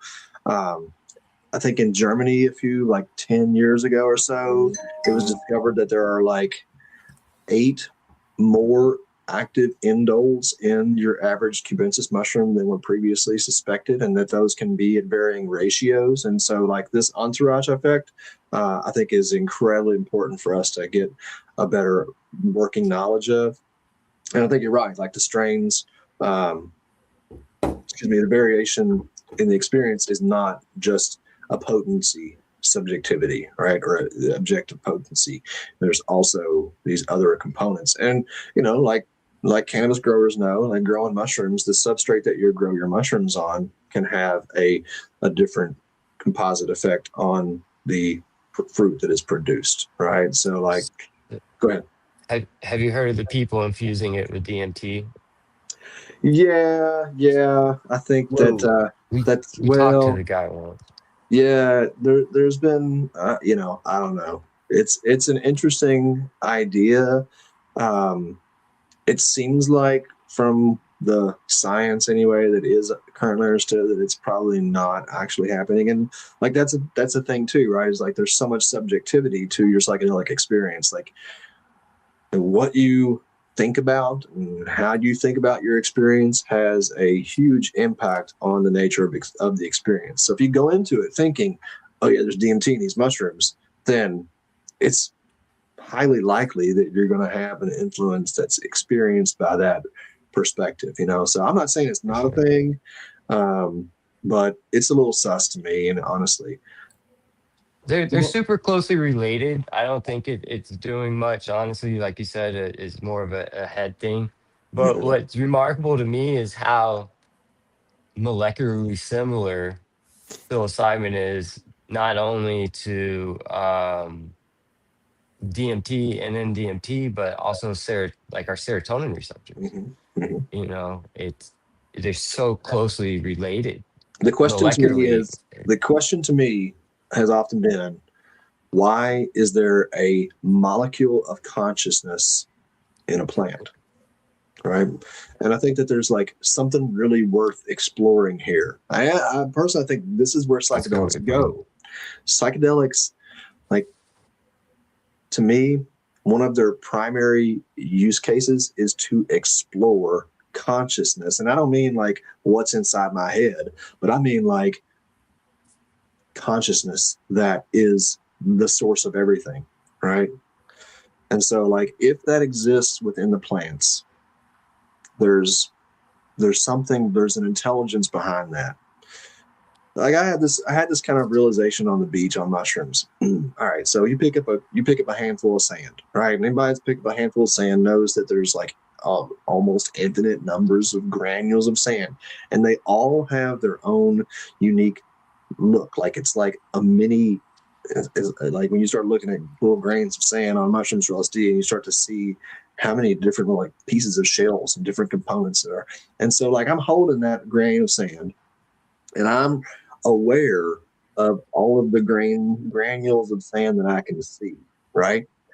But in the center of that pile of sand that I'm holding, there are granules of sand that there is an awareness of. It's not my awareness that's aware of it. But just by its very nature of being, there is an awareness of it. And so, like, now you can think about whatever, the rock on the side of the Himalayan mountains that nobody has touched for 10,000 years. It doesn't matter if nobody has seen that rock. There is still, just because it exists, then there is awareness of it, right? Like, if it's the ether, if it's, I just perceive it as consciousness itself. And so there's like, I have this deep desire, and I'm kind of starting to have some conversations with some neuroscientists, people who are actually studying consciousness, to employ psychedelics to try to more deeply understand not just the nature of consciousness, but the functionality, the essence of consciousness. There's The something purpose really, of consciousness. the purpose. I mean, even like purpose is yes. I want to say beyond purpose is employment, right? Like the purpose of anything is to use it, right? So then, if consciousness is that which underlies everything, and we have this interface with it. I was just doing some writing before we got on this call about the double slit experiment. You know, the double slit experiment where they Yeah, with The particle, yeah. photons, whatever. photons. So they've done this with photons. They've done this with groups of atoms. They've done it with electrons, neutrons, and last year there were experiments at MIT that performed double slit experiment with single atoms. Okay, so we have hundreds, there are literally over 100,000 repeat experiments done that show that the double slit experiment happens every time. This is a thing, right? And so when we start to consider like the implications of that our awareness, not even our awareness, it's like you don't like just awareness itself. The observer, the general observer, has a tangible effect on the materialization of the immaterial. Like that's, what do you do with that? It's like some quantum biology stuff, man. That is the field. That is the field that will better understand psychedelics. I just recently did a Yeah, post on this on 100%. LinkedIn. I just did a post on this on LinkedIn, and this kind of stuff doesn't get much traction because people are like, "What?" But I promise you, like, if there is anything that will help us understand psychedelics and their utility, it's not psychology. It's quantum biology. It's Like, dealing with the things we can't see, it's we are because light. it's like, well, I mean, you can even breaking through like on meditation and stuff like that, or jogging, right? You can to a degree kind of Mhm, break mhm, through, mhm. but I don't know. I think the quantum field is there to map out that experience for sure. I've this like spooky action at a distance and entanglements, like the things that I've seen that have come out of people who like were in ceremony together and then were apart from each other, having shared experiences over, thousands of miles apart sometimes, where you know that they are still entangled. And as I've been the very tertiary layer of study that I've been doing into quantum biology and these like microtubules and the like the webbing, like again, like everything is kind of like holographic. So this, it's so cliche now. CPM. I hate to say it. I know. I was just gonna say I hear it so many times, but it's like reality. That's how everything is the same. And so like we are interconnected. Even us sitting here in this conversation, like through our eyes, looking at each other, we are receiving each other, not just in theory, not just in like, oh, I see you. Like, no, I'm actually consuming somehow. I am consuming some part of you through my eyes. It's just deep, man. It's beautiful. Oh yeah. Yeah. I think The, that's where the community comes into big, is like when, after a big dose and you've been hiding from stuff for so long, right? Like you come back and sometimes you need that support, from community. You need the guidance of, okay, I've been living my life kind of wrong. Like, what are you doing to get through some of this stuff? Like, yeah. Yeah, What's up, Ty? the You stuff recently, that DP, you recently helped me with a heroic dose. It was challenging, but I learned from it. I was curious, so I decided to go beyond a healing dose to a heroic dose. I did not all at one time, but as soon as I felt like the peak coming off, I did 3 grams of tidal wave. Then I was kind of curious, and when I was starting to come off, I did 4 more, so I did 7 total. Whoa. Nice. No, that's when I texted you and Green Table. Yeah. But you definitely need that community. So Hell yeah. That's great. I'm my glad my to have last my yeah, last yeah. 10 I thought grammer you there. found out. Ty, what's up, man? What's up? I had to come on and talk a little bit about like what you were talking about with the double slit experiment and all this, and that like there's the other Fibonacci sequence that's, you know, it's just like this pattern that is just like naturally occurring everywhere, but it's so mathematically perfect that it just, you know, it just suggests that we're kind of like quantumly, you know, maybe like it's almost like we're like in a creation of some sort. Like it's just so perfect, you know what I mean? And it's my last 10-gram trip brought me to that realization that there is only one consciousness subdivided into all of us. And like it was a very scary We're all experience experiencing it. knowing that, you know, like my kids are me, and you know there is no me, and like my partner, my wife is, you know, potentially not, I'm not going to say like not real, but it's like, you know, it almost felt like I was just like an insane person trapped, you know, within myself, creating all of these other people so I wasn't alone, you know. And it's a very scary, you know, experience to be like the only one, you know, and like what one is the loneliest number, you know. So but I don't know, I definitely you know, I'm happy to have a community of people just like yourselves out here, and I'm happy we got the new Myconauts channel up so we can all converse and talk and not be lonely. It's where group sessions come into play. Fortunately, like where I'm at, it's really hard. I mean, grab some friends, but like I don't want to say I'm like super experienced, but I kind of play around on the edge of like a healing dose of the heroic dose. So I think I never tried it like that same dosage in the group setting. But Eric, after what you told me, I'm very curious and would like to try. Just wish there was more churches because the facilitation facilities, it's just too expensive. I can't afford it. The average person can't afford it. So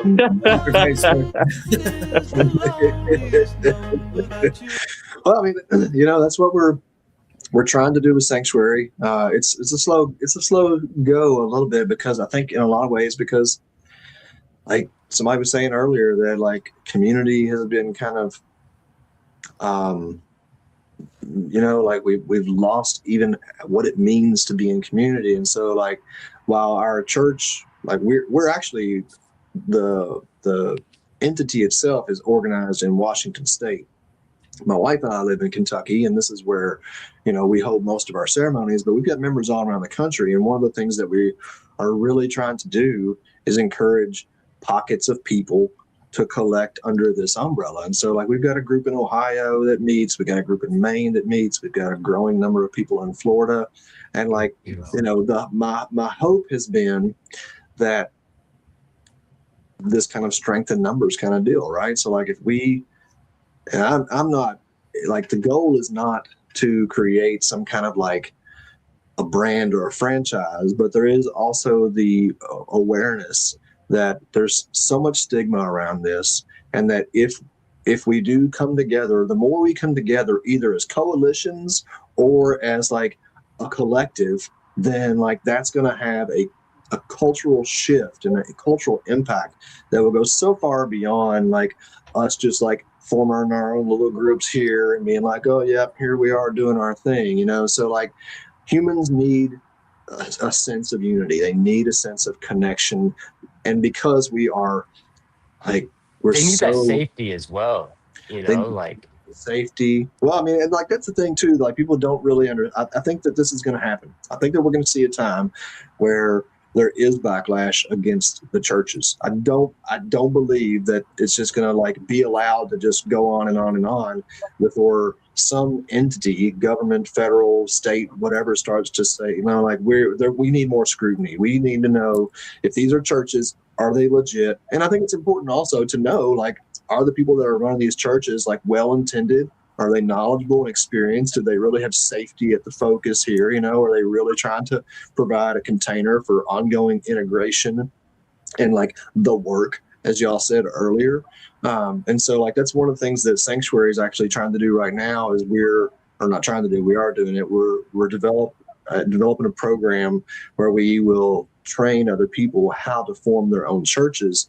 And the idea being is that we eventually end up with this nationwide coalition of different churches who are like helping each other stay informed and educated and experienced and accountable. Because it's gonna happen. They're not. We saw what happened with SoQuest, right? SoQuest in Florida, the big ayahuasca church, like they went down. And so if this thing is gonna really get traction and have staying power, then it's going to require folks like us coming together and saying, no, we're in this together and we're going to defend each other as long as we know to the best of our ability that everybody's being ethical, everybody's being safe. Then like we got each other's backs. I think that's really important. Absolutely. I think it's a beautiful model, and I hear more people going down the kind of the same road. I have a good friend, Tanazi from Sacred 3 Mushrooms. He's now started his own church based under the same exact type of principles, just a safe place for people to come together that they know they're going to be able to have this experience with trusted members, and people that do have the your well-being as well as the group's well-being. And interest. Who is this? Peter looks so familiar, but I don't know who is Peter. What's up, Peter? Looks like a mad scientist over there. Do you want the 3-hour answer to that question or the 10-second answer to that question? Let's go find As we're talking about deep thinking and all that stuff. Who is Peter? Yeah. Sorry, no, I was impressed with the this is cotton, and that's its taproot like 3 days in. Decent. Well, makes sense. That stuff grows in nothing. That reminds me, I should start some peppers. I still have tomatoes in January. Where's everybody at? Arizona. You're in Arizona? Tucson. I'm in LA. The Great White North. All right. Canada. I'm in the middle of Kansas. All right, man. Yeah, they're talking about like us having something like 8 to 10 inches of snow here on the weekend. I'm not excited for that. Not here. It's just snow a foot here. 72 and sunny. There's a solid 3 all the way feet. down in like Georgia. Ty's all the way up in Canada, so like 12 inches is like a dusting for him. Yeah, that's a day's worth. Yeah, we got Connecticut last winter, and that shit was. We have a member out in Maine. This dude, so check this out. We have this member up in Maine. He is this is no shit. You can watch the Vice documentary on this dude, right? His name's Matthew Dyer. This motherfucker got he had a polar bear pull him out of his tent by his head, and he like tells the story about this polar bear like crushing his skull. He hears his skull popping and shit in the polar bear's jaws, right? Somehow I don't know. I forget how he lived through it. Somebody shot a gun or something. Anyway, he lived through it. This guy is up in Maine, and he will snowshoe out. He's got a cabin 12 miles from his house, and this guy will snowshoe to his cabin and take mushrooms by himself after a 12-mile hike up through snow. Holy fuck. This guy is a beast, dude. This is the funniest thing. We went and did a ceremony with our community up in Maine, right? And this guy, so he's sitting there, Matt is sitting there at the table, and we're all on, a moderate dose, like 3 grams of mushrooms. And he's a fucking typical Mainer, he talks like this, and he don't take no shit from nobody. He's so cool. And so we're sitting there watching him at this table. He's sitting at this table, and I'm just kind of watching him. And he's just like a beautiful creature. He's got this big fucking goatee and this white curly hair. And I'm just sitting there watching him like, man, this guy's so cool.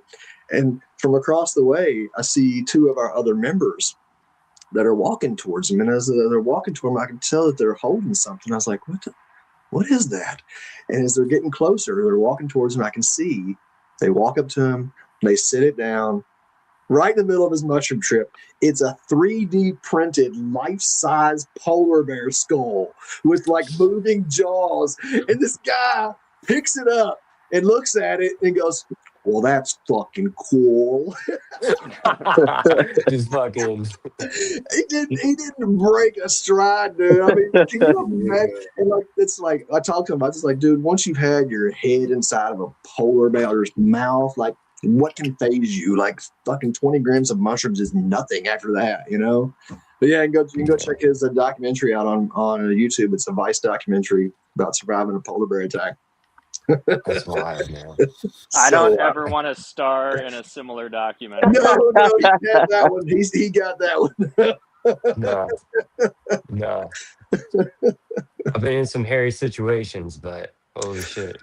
I just like, I think about that often. Like when we do these Sunday services every Sunday at 10 Eastern. We have a Zoom call, and we'll have like 50 to 100 people come in, and we'll like talk about our trips, and we'll read from like the Tao Te Ching or other, you know, texts that are inspirational. And he's pretty much always on there, and pretty much always has some, you know, incredible wisdom to share. But like, I can't see him and not think this is one of the most amazing, resilient human beings that I've ever encountered. You know, and I think that's ultimately like one of my biggest, I don't want to say takeaways, but like the thing that I have really come to so deeply value about the work that I do is that I get to meet just incredible humans. I have worked with incredible human beings. I worked with this one lady. She was a former CIA agent, and dude, she had, I'm not lying, her rods and cones in her eyes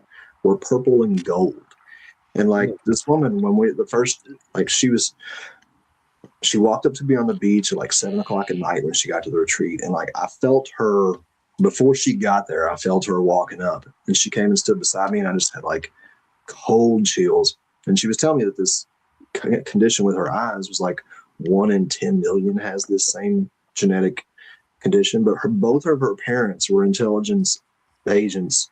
One was an intelligence officer for Japan when Hiroshima and Nagasaki were attacked with the nuclear bombs. And then her father was a CIA agent from the US at the same time period.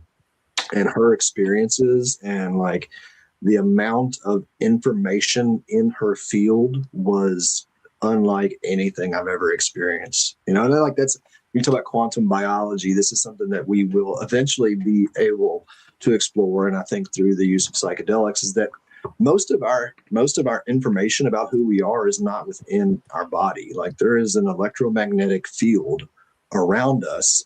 Like we talk about auras and whatnot, but like there is this field of energy and information that is actually who we are. And our physical being is really like, I interpret it as our physical being is kind of like a downgraded, condensed expression of that energetic self. You know, Rupert Sheldrake and his work with the morphogenetic fields and all that's really interesting in the context of that as well.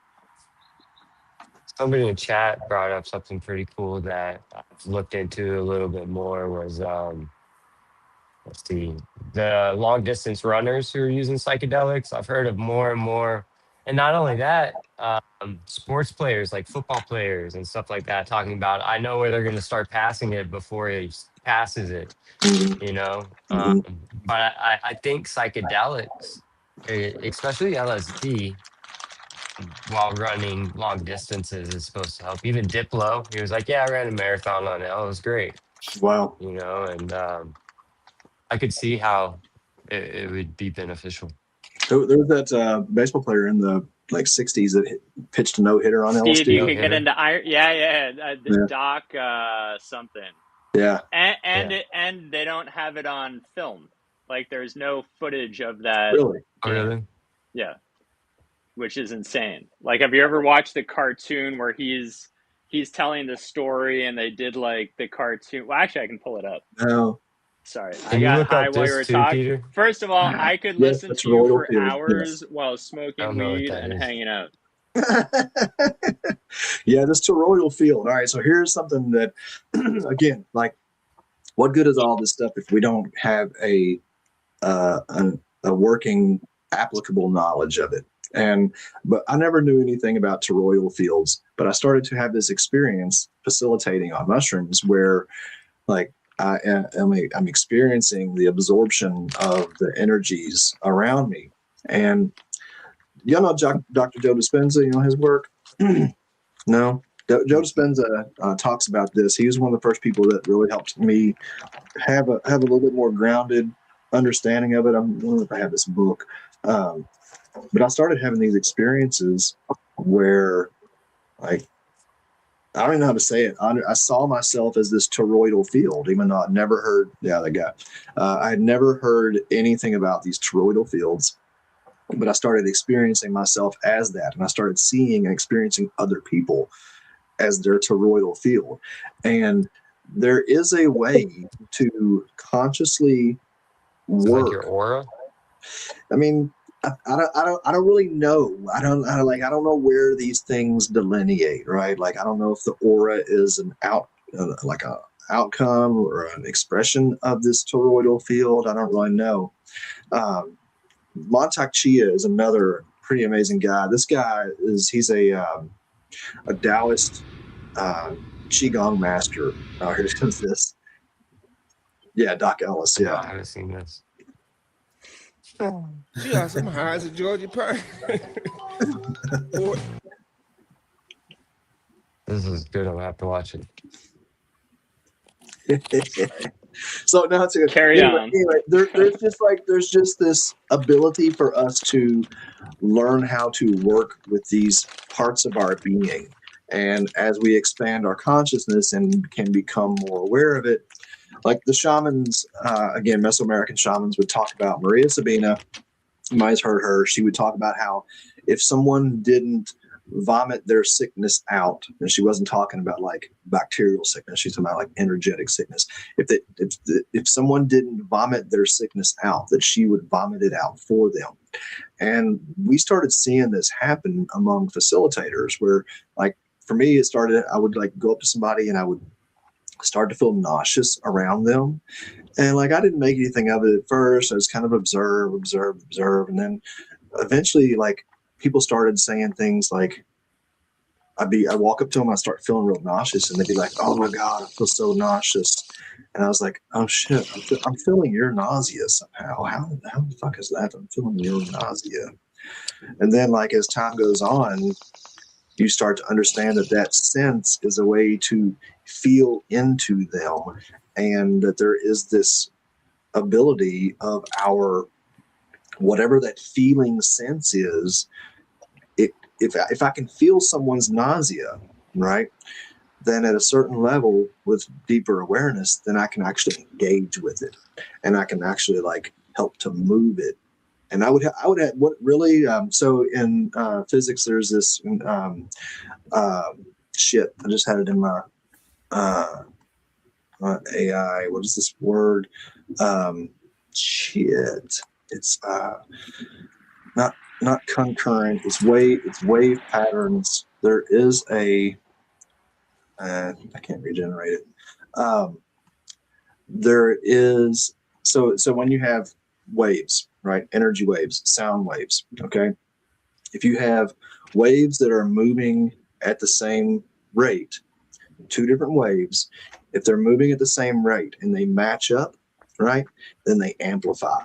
They amplify each other, right? They can be it can be the same decibels, but if those wave patterns line up, then it will amplify the output of the waves. Fuck, it's like concurrent waves. I forget what it is off the top of my head. But then there is the wave pattern where they can be the exact same. It can be the exact same decibels, the same wave pattern. And if instead of running parallel, like the peaks and the valleys mismatch. You feel what I'm saying? Like if the peaks and the valleys are opposite of each other, then they cancel each other out. No, it's not harmonics. Let me see real quick.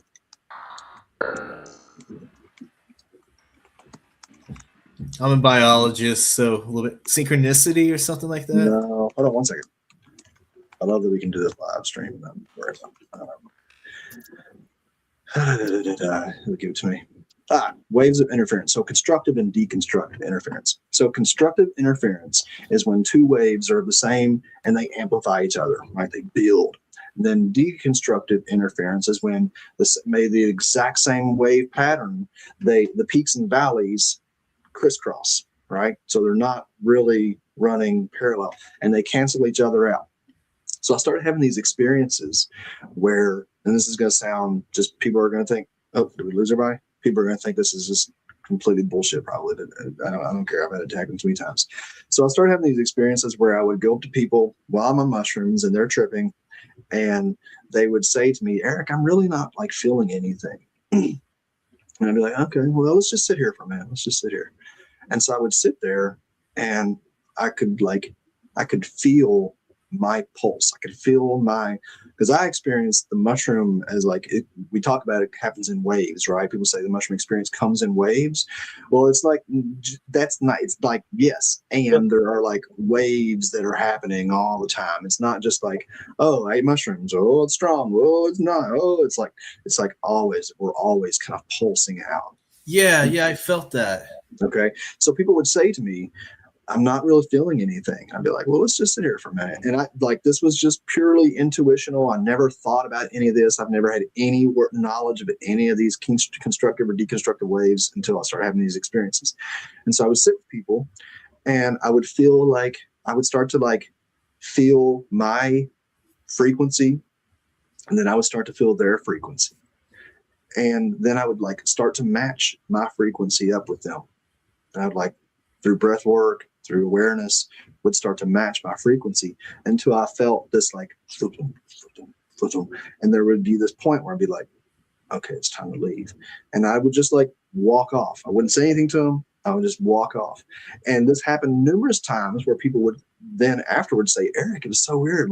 Right after you left, I just started tripping. And I was like, all right, cool. Something's something's happening here.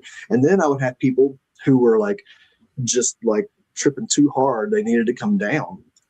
And this one was really interesting. This guy, he snuck on me. So I would give people capsules in Jamaica. I would powder mushrooms and put them in capsules, and I'd give people doses. And I'm a very trusting person. So I'd be like, all right, go take your mushrooms over in your spot. And, and then most of them would.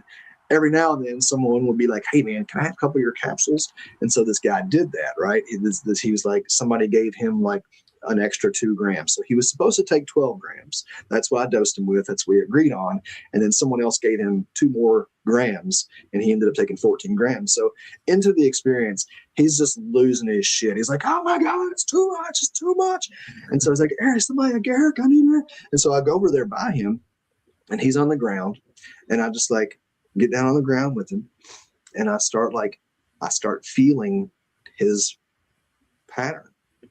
And and again, I had no knowledge of this. This was just pure instinctive. And I started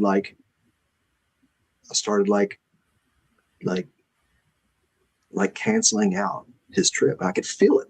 I could feel his intensity coming on to me and his intensity lessening. And this went on for 10 minutes until he was like, oh my God, thank you. And we both could feel it happening. You know what I'm saying? That's so crazy. It's so, there is a biophysical understanding of this. It's not some magic power. It's not Eric has anything special. We all, through awareness, we can get to these points where having a working knowledge of the different components of consciousness. So yeah, I think quantum biology is the field that should really be studying the psychedelic experience. Have you ever felt pulsating and you felt you're part of a mycelial network of consciousness before? Oh yeah. You ever felt that? Dude, you hear people talk about that, like the earth, feeling the earth breathe and feeling themselves pulsing with it, and like we know that there is this exchange of, I'm not sure, is it what's is it there's a plasma, I think it's plasma, I don't know, there's some kind of exchange that supposedly every 8 minutes happens between the earth and the sun, right? And like I swear I think people are talking about that sometimes, like when they're talking about, there's so much going on that we have no freaking idea about, that if we are given the opportunity to really use these tools to study reality, like why do you think the Mayan had the most accurate record of time and history of all cultures? They were the most mushroom people ever recorded, right? Like the Mayan people were totally mushroomed out, and they had the most accurate, longest understanding of history. They even had these things called baktunes, where they knew the frequency of each day. Like we had these, we talk in terms of horoscopes and how it relates to stars and what's going on, but the Mayan had baktunes, which they had in their, I think it was a 364 and a half year. I forget what their days per year was exactly, but they had this working knowledge of the patterns of every day. And I just think that there's something, I know that they were just making shit up. They were really deeply in tune with these levels of reality. And I think that it had, I don't see, how could it not been through psychedelics if that's what they were so blatantly like, we eat lots of mushrooms. I think that's kind of why it's important for local community, but diverse community. And that's why YouTube is cool, because it can let you reach out further.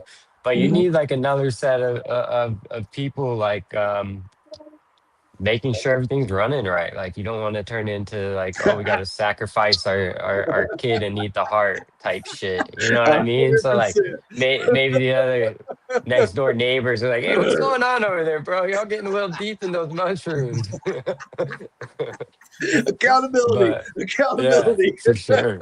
Because like I've seen people eat mushrooms and like double down on like negative stuff. You know Absolutely. what I mean? So I Absolutely. think you hang around the barbershop long enough, you'll get a haircut type deal, I guess, right? 100%. Like 100%. um Yeah. These are yeah. not just like altruistic, the non-specific amplifiers. So what you focus on will gain in focus. Again, back to the whole like mushrooms heal depression. Not necessarily. Not necessarily. Yeah, for sure. When used like in the right applications and under, sometimes you need guidance, right? Like Mm-hmm. you need somebody there to help facilitate through some of these. Because when I was young, right, you just eat a fucking handful of mushrooms and go fucking blah, Yeah. But as you get older, it's not that simple, I guess, right? Like we're more aware of, we've had a lot longer of experience with some of these things that have bothered us, Mm-hmm. and Yeah. We're we've lived a collective certain history. way Yeah. that we're like, oh shit, I probably shouldn't live that way anymore, Dude. And and that's the thing is like the longer we live in ways that we know we shouldn't, then the Mhm. more that like once that shadow starts to rear its head and you're like, oh damn, I've been doing this thing for a long time. It's a very yeah. much part of me. Yeah. It's real. But it's cool when you can talk to somebody and they'll be like, "Oh yeah, me too. I remember going through that." And it's like, okay, that's cool. Like now I don't feel, what I mean. Mhm. So I think that's going to be kind of big as more psychedelics come available.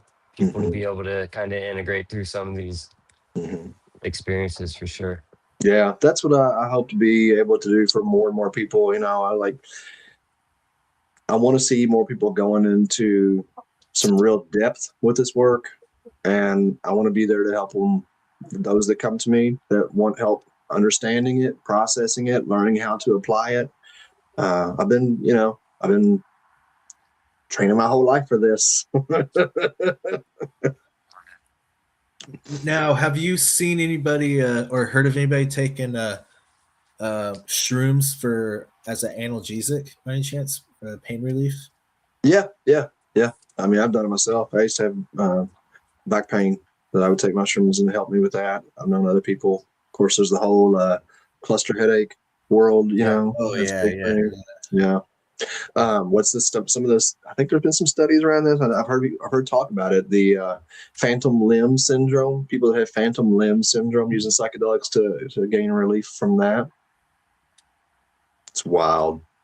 I've heard microdosing ibogaine is supposed to be like.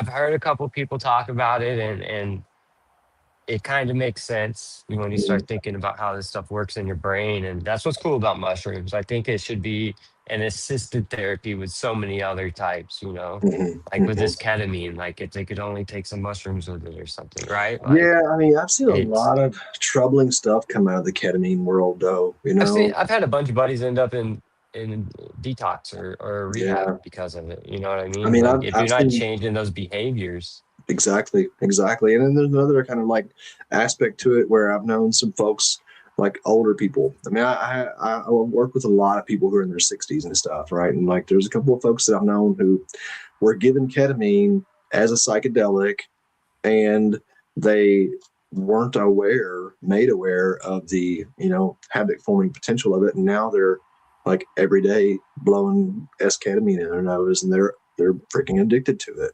So Yeah, I just think 100%. all this stuff What we need. they say Elon Musk does. Yeah, yeah, And that makes total sense now because when you see him talking sometimes, you're like, right. oh, I knew something was That's up, and now it ketamine. makes sense.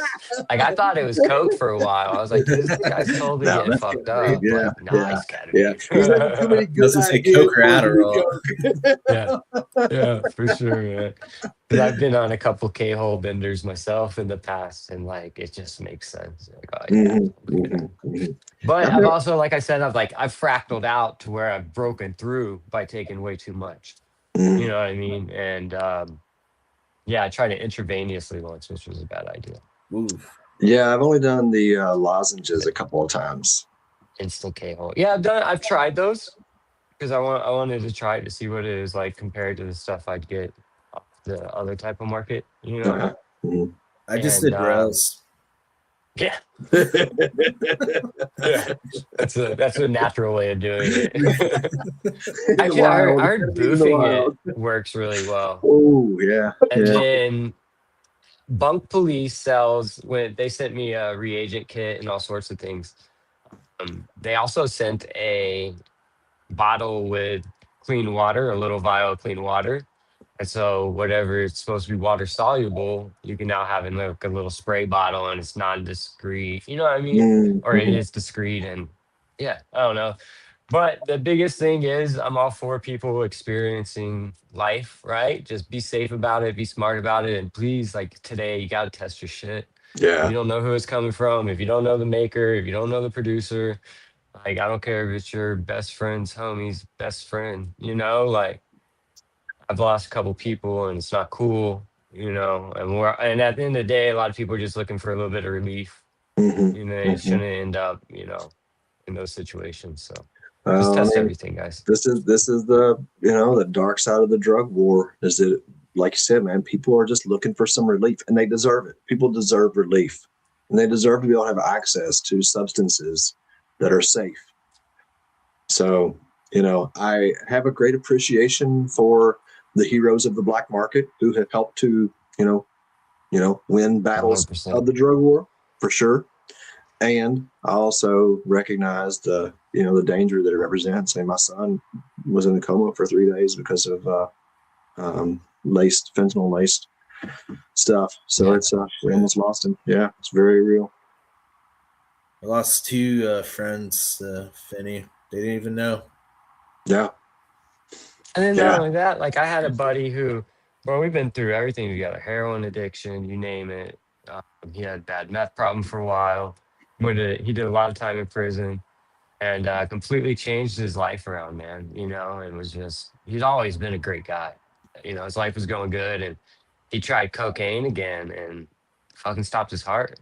We're getting Yeah. older, you know what I mean? Like he was healthy, working out, all that shit, but it wasn't fentanyl, but you know what I mean? Wow. We're just getting Really. older and our bodies don't adjust as they used to. You know what I Yeah. mean? So Yeah. The only thing There's synthetic also I mess 80 with year right olds out now. there hitting bumps. So. It's true. It's true. The only synthetics I really play with anymore are LSD and MDMA. I definitely appreciate like maybe 3 or 4 rolls a year, and I try to take at least 2 doses of LSD every year if I can make it happen. I didn't get my fall dose in last year. Yeah, I haven't done it in too long. I haven't My done any goal is to get MDMA my in a wife to while do either. But MDMA. Oh there you go. man, yeah, A it's little the bit of her best. wine. It's the best. Like my wife, she like has this like incredibly like innocent, beautiful smile on MDMA that is like my favorite thing in the world. I just want to watch her smile on MDMA. Yeah, that's Your it. cheeks are sore the next day. Yeah. Oh god. Yeah. It was funny though. Like the first time I did MDMA, somebody brought it down to Jamaica, and I'd been doing all these psilocybin sessions, and therapists would come in and be like, "Oh, I'm a psychedelic therapist." I'm like, "Oh yeah, what do you work with?" I'm like, "MDMA." I'm like, "Okay, all right, cool." And then they would take mushrooms and they'd be like, "What the fuck is this?" And I was like, "Okay, all right, so let's see." And so this guy brings in MDMA, and we go to this party. So in Jamaica, they have on Christmas Eve, they have they call it Grand Market, and the cities, like nobody parties like Jamaicans. Nobody parties like Jamaicans, and they don't shut the city down for Christmas Eve. For Christmas Eve, everything is open. Every store is open until 6 a.m. There are like stacks of speakers. Everybody's pissed drunk. It is just mayhem. It's I love their fucking mayhem. dancing. Oh my god! They And have so some wild dancing. so we take MDMA. This is my first time taking MDMA, and I got 7 or 8 people with me. We are the only white people in this entire city, and it is off the rails. And I'm like leading all these people through this Jamaican town on MDMA. Like, who can't be a psychedelic facilitator with MDMA? This is the easiest shit. This is the easiest night I've ever worked. You know what I'm saying? Like, everybody's just having fun.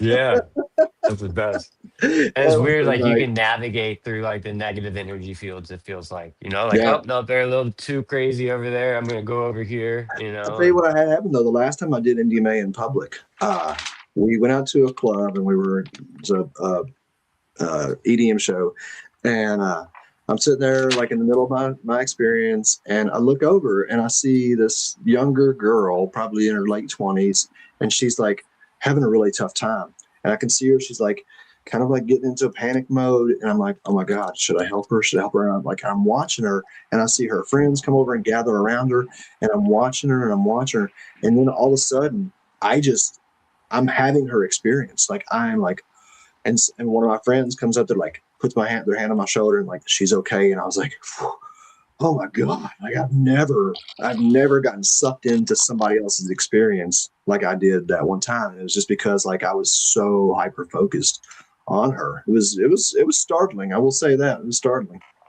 I've had that happen. You kind of like from afar watching somebody start going down that rabbit hole, and then next thing you know, you're going down it. Yeah. And that's what's cool. Like somebody can come from another room and just disrupt that whole energy field. You know Yeah. what I mean? And you're Yeah. back on like the other vibe, which is cool. Mm-hmm. I do like that about Which psychedelics, is and that's like when it's that's cool to have That would good be the people. most miserable superpower to have, though, like the ability of super empathy, where like I can feel everybody else's problems and pain. Like no matter where I go, I'm like, yeah. everybody Yeah. stay away from me.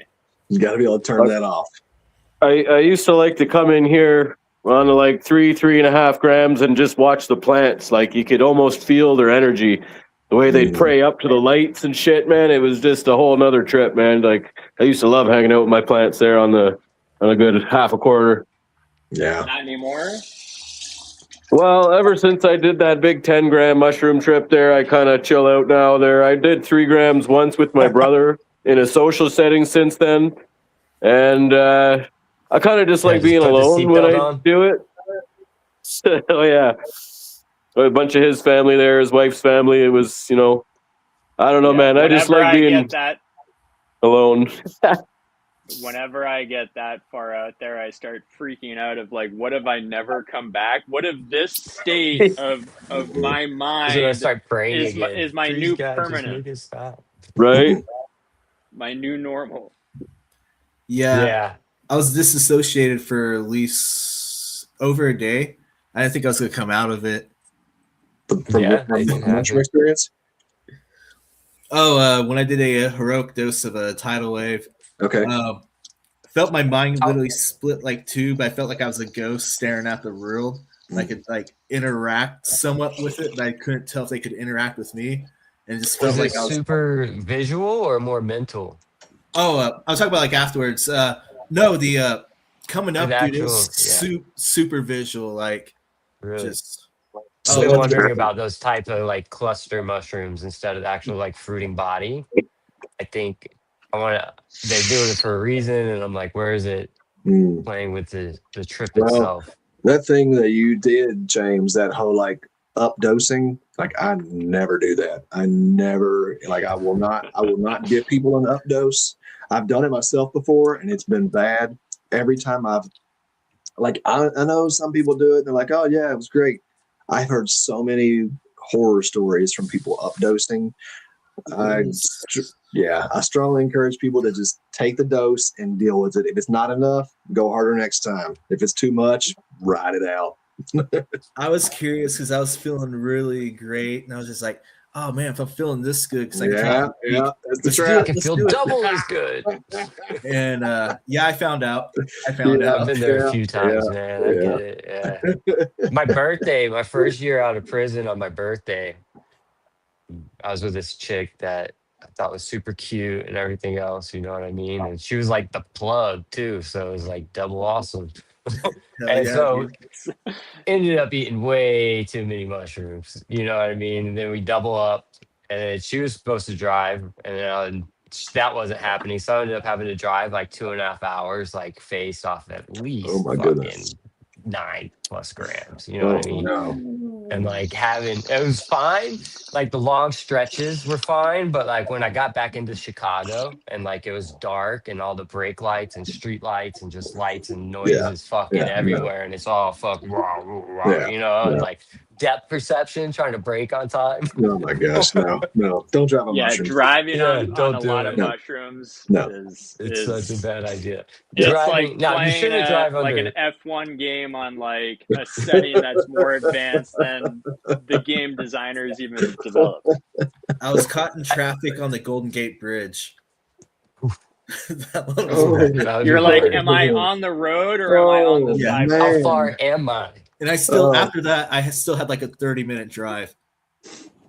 Thankfully, the 101 wasn't as busy, but oh my God, it was. It seemed like for a long while, whenever I took LSD, I ended up having to drive. I feel like that's a lot more manageable. Not a good idea, though, because you can't get faced off that shit. I do not endorse driving on psychedelics. I want everybody to know. I thought I was gonna I thought I was gonna make it home before it kicked in, and I was wrong. We were getting this stuff is basically like a research chemical, but what they were doing was taking the converted form of psilocybin, which makes you kind of trip, not psilocybin, you know, and they were making the synthetic compound of that and putting it in chocolates. But the problem with that, it's kind of like lemon teching. It kicks in super quick, right? It's already broken down. It's converted. So instead of you having like an hour and a half buffer time before shit starts getting real, you know what I mean? Like it kicks in within 30 minutes, 20 minutes, and you're just like, holy shit, I'm in the middle of traffic on Golden Gate Bridge. You know what I mean? Have you guys ever eaten fresh mushrooms? Yeah. That's the way. I like cooking with them. They're good. What about Amanita? Do you have any experiences with Amanita? No. I don't know if I like. What is it? My baby's mother, she has a big calling to it, and she works with several people that work with it. I just never had that.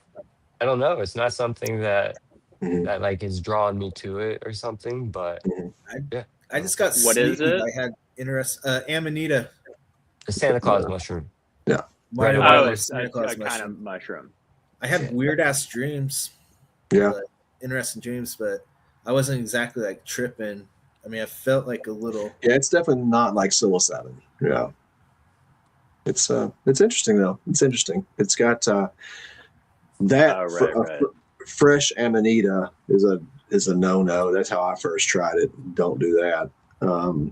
And I knew this guy. There was a physician I used to work with up in Indiana. He had a process where he could convert the obtanic acid to muscimol, and you could take like a fluid ounce of this liquid that he made, and it would be a full-on trip.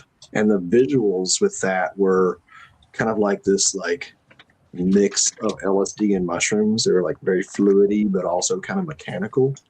And then to take that with psilocybin was incredible, because it would like the muscimol limits the function of the amygdala, so your fear response is basically non-existent, and so it's like the smoothest transition into a psilocybin experience. There's just no onset anxiety whatsoever. That's cool. Yeah, it was nice. When I was younger, I used to like drinking, or I take like a Xanax or something. You know what I mean? A part of a Xanax, and that was something we also used when we were younger to like somebody's having like a fucking terrible experience and they're about to, you know, we'd have them pop a bar and within 30 minutes they'd be cool. Yeah. I mean, therapeutically, it's though, dangerous. Like I never want people to stop their experience. Like this is a kind of a point of contention around with some folks here, though. But like, I'm all about riding it out. I have seen so much value come out of riding it out in myself and others that it's just like it's the only way for me. I had this one dude. I had a therapist that I worked with one time.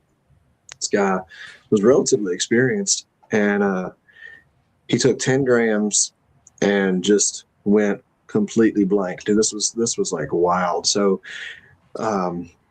he started getting loud. We were in this inside space because it was raining, and he started getting loud. And I was like, all right, I'm going to take him outside in the rain. Maybe that'll help him kind of get grounded a little bit. And we go outside, me and him and one of his other therapist friends. And at one point, the main character in the story, he goes and like stands over by a fence. I'm just kind of watching him out there in the fence, and it was pissing rain, but somehow I got a fire going, and I got this little fire out there in the rain, and I'm just watching him by the fence, and he walks over to us, and when he gets over to us, it straight up looks like somebody had hit him in the face with a baseball bat, like it's big, red, swollen whelp in his face, and we're all like, you know, what happened to you, man? What happened? And he was like completely nonverbal at this point. And so there's actually three of us there. There's me, his friend, and a female therapist there, and then this other guy. And so we all are standing there. We're like, what happened to you, man? What happened? And I put my right arm on his shoulder, and then his other buddy was on the other side, put his arm around him. And the guy that's like the main character here, he's got his hand around me, and all of a sudden I feel his hand reaching up, and he like starts to poke out my eye. And so I ducked out and got out from underneath of him. And this dude strips off all of his clothes, and he's a big guy, spends like 4 hours just violent beyond word. I mean, just like trying to tackle people, trying to punch me, punching windows and cars. It was the biggest situation I'd ever had to manage. And it goes on and on and on for hours. And eventually he starts like, I can tell that he's starting to kind of get a little bit grounded. I'm like, I asked him, like, I knew his kid's name. I was like, so in your son's name, whatever. And he's like repeats back the kid's name. We're standing around the fire, and he looks over to me. He looks over to the other guy. And he goes, Eric, Tom, I'm naked, aren't I? And I was like, oh, buddy, that is just the beginning of it. And so then after that was over, it was, and like the whole time he was like naked and punching, and he was like saying all this like random kind of like really mean, just like nasty stuff. Like it was like the most toxic masculine. It was like pure toxic masculinity. He kept going, Donald Trump, and like it was just pure toxic masculinity. And then after all that's done, I'm thinking, okay, so the night's surely over. Surely we're done here. And we go upstairs to where everybody else is at. And this was a retreat of a just therapist. It's entirely therapist. And there's another therapist there who's like in his 70s. And I go out on the porch, and this guy is in his 70s. He's on his back, and he's giving birth. Like the dude is going through labor, like he's giving birth, right? And so the guy who had the freak out session, him and me and one of the other guys that was downstairs on the ground, we all go over to this guy, and without any communication, we don't talk to each other at all. We spontaneously just start chanting like the same thing, right? And we're like chanting around this guy who is giving birth, right, for like an hour or whatever, and the whole thing goes through, and we end up talking about it, and the guy said that he was giving birth to himself, right? But it was these two bookends of the most toxic masculinity and then the most like healing, positive masculinity. And I've sat with that experience so many times over the years, because this was not just like some dude's psyche having an experience. There was some kind of energetic portal that had opened, and we like lived out, or this like these two different extremes of male came through us all that night. And like many people I know would have tried to have shut down that experience, would have said this is bad, and it was very difficult. It was one of the most challenging shifts of my life.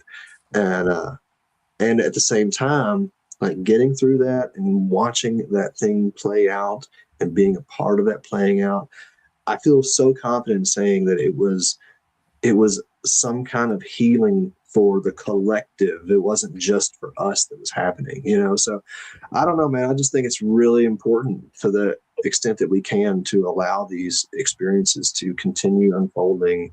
There's some intelligence that's working through the process. I think that's why having the safe space like your church, and 100%. I think that's important, especially for some of these people that might have a harder time per se, Yeah. or people's first time, or whatever it is, right? Mhm. Whatever it is that needs them to have that security to be Yeah. able to experience this in a safe manner, for sure. Yeah. Yeah. Cool. Well, I probably need to bounce here. Yeah, This has we've been been chatting for a little bit. Appreciate you coming on. Sorry for Yeah. getting a little bit late, but Later. absolutely love what it's about. And I just started getting back on LinkedIn, so I'll have to follow you, and love what you're about. So hell yeah, Yeah, man. thank you much. Likewise. Appreciate the conversation and good to connect with y'all. Well, where can people find you at, real quick? Psanctuary.org is the site. Sanctuary with a P, as in psilocybin. That's the church site. I have a YouTube channel, Eric S. Osborne. I used to have a podcast on there called Psilocybin Says. I've got like 200, lots of content on that channel. LinkedIn, I'm Eric S. Osborne, and on TikTok now too. I've got a TikTok I'm done. It's Eric S. Osborne as well. So love to connect with people, and just appreciate being part of the conversation. Yeah, thank you brother. so much, Eric. This was awesome, man. Absolutely. All right. All the best, friends. All right, peace out, man. All right, guys. Well, I probably need to get to it as well. Same here. That was awesome. That was a good man. chat. That was awesome, man. Thank you for getting it going. Yeah, I just saw him on LinkedIn. I was like, hey, I gotta get this guy. And I saw a video of him. He had like the whole like Kentucky accent going on. I was like, all right, this guy's fucking cool. Isn't it great that some of these states are having those big, leaps into the realm, which is, I think, fantastic. Oh yeah, I would have never ever imagined. But yeah. Hey, alrighty, brothers. All right. Y'all have a good one. Much love. All right. Peace out, y'all. Peace.